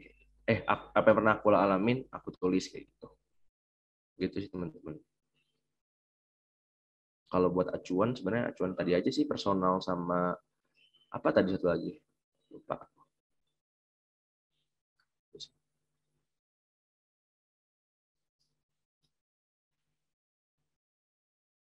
Oke, kayak gitu ya. Semoga tadi menjawab ya untuk Kak Puput nih. Sekarang ada next-nya Kak Anonymous nih. Apabila pada sesi interview penguji ingin menggunakan bahasa Inggris, namun kita belum lancar bahasa Inggris, baiknya dicoba sebisanya atau gimana tuh Kak? Waduh, gimana ya? Jujur sebenarnya aku alhamdulillahnya aku nggak dapet interviewer yang bahasa Inggris. Cuma aku dulu kan ikut mentoring juga. Dan yang dari video yang aku lihat juga katanya emang ada interviewer yang bertanya tentang bahasa Inggris. Tapi kalau buat aku pribadi kalau misalkan aku mendapatkan interviewer yang bahasa Inggris dan bahasa Inggris kita belum mencukupi gitu. Tapi teman-teman berarti dari sekarang udah harus mempersiapkan gitu ya. Kalau misalkan takut untuk interviewer bahasa Inggris harus mempersiapkan dari sekarang. Tapi kalau misalkan emang benar-benar belum mencukupi nanti pas waktu hari H interview, menurutku kalau aku pribadi dalam posisi itu aku bakal bilang sih, maksudnya kayak yang mohon maaf Pak, sekiranya bisa pakai bahasa Indonesia gitu. Maksudnya ya jujur aja kan, karena tadi yang tadi aku bilang dan Talita bilang kalau di interview itu apa adanya kayak gitu. Karena di beasiswa unggulan juga nggak diwajibkan sih sebenarnya, nggak diwajibkan pakai bahasa Inggris kayak gitu. Benar-benar kayak nggak ada ketentuan harus bisa bahasa Inggris dalam interview. Tapi kadang suka ada aja yang nanya pakai bahasa Inggris interviewernya gitu. Tapi alhamdulillah aku atau enggak. Gitu sih teman-teman. Oke, mungkin aku coba itu ya Kak. Mau coba tanya satu lagi boleh nggak nih Kak? Iya, boleh. Teman-teman kalau yang tadi nanya terus belum jelas atau belum kau jawab, tanya lagi aja. Masih ada waktu kita. Oke. Nah, aku mau nanya nih Kak, setelah di BU itu kira-kira dari Kak Ata ada kesulitan nggak sih Kak? Semisal kayak nyimbangin waktu program di BU sama kuliahnya gitu. Terus gimana cara nyimbanginnya? Oke. Aku tadi maaf banget tadi aku lupa bilang kalau aku lupa ngasih di PPT bahwa beasiswa unggulan itu keuntungan atau aku sih ngerasa kayak beasiswa unggulan itu bener-bener untung banget buat para awardee-nya karena yang pertama beasiswa unggulan itu beasiswa yang paling gede dalam negeri. Maksudnya kayak yang untuk beasiswa lain, beasiswa unggulan itu aku yakin faktanya itu paling gede. Yang kalau di luar negeri ada LPDP kan. LPDP itu lebih gede daripada beasiswa unggulan, tapi beasiswa unggulan itu paling gede di dalam negeri kayak gitu. Dan yang kedua, beasiswa itu nggak ada program. Kecuali kalau teman-teman mau aktif di organisasi daerahnya kayak tadi BU Malang atau misalkan ada kayak bikin organisasi beasiswa unggulan apa gitu maksudnya. Nah, itu bebas balik lagi ke teman-teman, tapi untuk kewajiban nggak ada. Waktu pas aku workshop yang untuk penandatanganan MOU itu bapaknya bilang gini, kan minimal itu IP itu 2,75. Kalau tadi yang 3,25 itu yang baru mau daftar untuk semester 3 ke atas itu untuk semester 3 itu yang mau daftar 3,25. Tapi kalau buat syarat per semester itu 2,75. Terus bapaknya bilang kayak gini, kenapa kita nggak ngasih yang gede-gede kayak kan bidik misi itu 3,25 gitu per semester. Kenapa kita nggak ngasih yang gede-gede? Karena kita pengen awardee BU ini itu juga bisa mengembangkan dan nggak ke pressure di akademik. Teman-teman itu bisa mengembangkan di organisasi. Nah, dari situ aku benar-benar kayak yang oh iya nih aku dikasih privilege dari BU dengan biaya segitu banyak, jadi aku benar-benar harus yang aku ikut organisasi dalam jurusan, aku ikut himpunan jurusan, itu benar-benar kayak yang buat ngembangin soft skill aku. Dan karena aku ngerasa kayak yang aku juga bertanggung jawab nih, karena bapaknya itu bilang ya itu tadi kayak yang kita tuh kenapa nggak ngasih yang gede-gede dan nggak ngasih workshop gitu yang wajib, karena kita pengen kalian itu berkembang di jurusan kalian, di fakultas kalian atau di universitas kalian gitu. Jadi kayak berkembangnya di ya udah terserah anaknya sendiri. Tapi kalau misalkan kalian nggak jadi pengen yang apatis, jadi kayak yang nerima uang aja, itu sebenarnya balik lagi ke kalian, nggak apa-apa kayak gitu. Tapi buat aku kayak yang udah ada privilege, kenapa aku nggak berusaha kayak gitu. Aku sih gitu sih. Oke, jadi balance gitu ya Kak antara akademik sama non akademiknya. Iya, betul. Oke, ini dari anonimus nih Kak. Halo Kak, izin bertanya, kendala terbesar saat mendaftar beasiswa apa ya? Kendala terbesar saat mendaftar beasiswa unggulan itu sih esai sama proposal. Sebenarnya lebih ke nggak tahu, aku lebih ngerasa ke proposal karena esai yang tadi aku sempat singgung, esai aku benar-benar pribadi banget, jadi kayak yang aku tinggal ingat aja apa yang pernah aku lakuin, terus kayak yang sekiranya bisa masuk nih buat di esai aku, masa kayak yang benar-benar perjuangan aku gitu loh. Nah cuma kalau proposal ini waktu itu aku bikin proposal itu tugas akhir, karena kan aku maba ya, masa aku nih baru keterima SBM, bahkan aku aja belum ospek, tapi aku udah harus mencari mata kuliahnya tuh apa aja sekiranya yang bisa aku masukin gitu loh buat jadi referensi tugas akhir aku gitu di proposal ini kayak gitu. Tapi alhamdulillahnya setauku pas aku jadi mentor kemarin, teman-teman yang 2021 tuh udah nggak bikin proposal lagi, udah nggak ditanyain tugas akhirnya apa lagi, jadi kayak bener-bener cuma ditanyain UKT sama bikin esai aja kayak gitu. Kalau aku sih ngerasanya esai dan proposal gitu. Oke, kayaknya tadi juga jadi pertanyaan terakhir ya Kak, karena keterbatasan waktu nih. Tapi tenang aja teman-teman, pertanyaan belum kejawab nanti direkap sama panitia, terus nanti jawabannya dikasih di grup peserta. Atau kalau mungkin ada pertanyaan yang personal gitu, boleh tadi nge-reach Kak Ata di segala sosial medianya ya. Oke, panitia boleh tolong diturunkan dulu share screen-nya. Oke, terima kasih banyak Kak. Tapi sebelum kita berpisah nih, kita ada sesi foto bersama dulu nih. Untuk panitia yang bertugas boleh minta bantuan untuk SS ya. Dan teman-teman yuk, on cam yuk. Kita foto dulu sama Kak Ata. Ya, aku makasih juga buat teman-teman yang udah aktif mau nanya banyak ya. Keren banget acaranya, scholarship. Semoga nanti ke depannya teman-teman yang ikut di sini bisa menjadi the next awardee juga di KSE maupun di BSO1 atau di BSO-BSO lainnya ya. Amin. Oke, aku aba-aba ya. 1, 2, 3. Sekali lagi, 3, 2, 1. Oke, terima kasih sekali lagi untuk Kak Ata. Mungkin Kak Ata ada sepatah dua patah terakhir nih buat teman-teman. Apa ya? Sepatah dua patah terakhir. Sebenarnya aku nggak jago bikin kata-kata, tapi ya yang kalau dari yang tadi aku sebutin di presentasi aku, pokoknya kalian udah ngelakuin sebisa kalian, effort kalian, terus diawali dengan explore, terus habis itu effortnya di essay dan di interview nanti, lalu selanjutnya itu 50% ke doa. Jadi benar-benar minta restu orang tua sama doa sama yang di atas. Jadi kayak kalau nggak berdoa dan udah udah semaksimal mungkin, tetap nggak ini sih, tetap nggak tetap susah kayak gitu. Itu sih menurut aku. Oke, makasih untuk Kak Ata. Semoga kedepannya diperlancar urusannya ya Kak. Terima kasih sekali lagi untuk materi-materinya. Oke. Oke, teman-teman, kita tadi udah dengerin kan ya pemaparan materi dari 2 beasiswa, ada KSE sama beasiswa unggulan. Nah, selanjutnya teman-teman dipersilakan untuk presensi melalui link presensi yang akan dikirimkan panitia habis ini.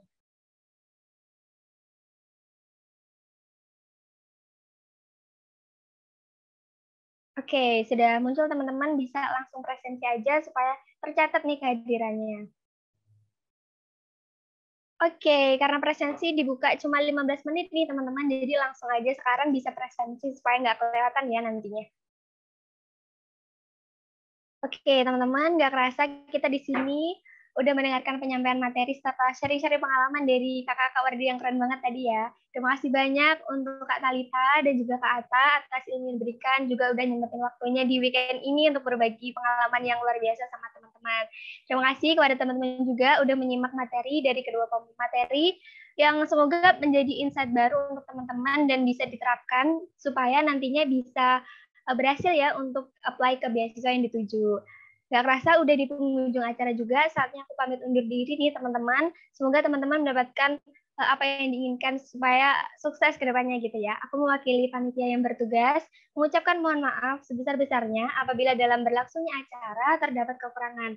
Selain itu, aku selaku moderator memohon maaf jika ada kesalahan dalam memandu acara ini. Terima kasih untuk teman-teman semua yang telah hadir dan juga kakak-kakak Wardi. Selamat siang. Wassalamualaikum warahmatullahi wabarakatuh.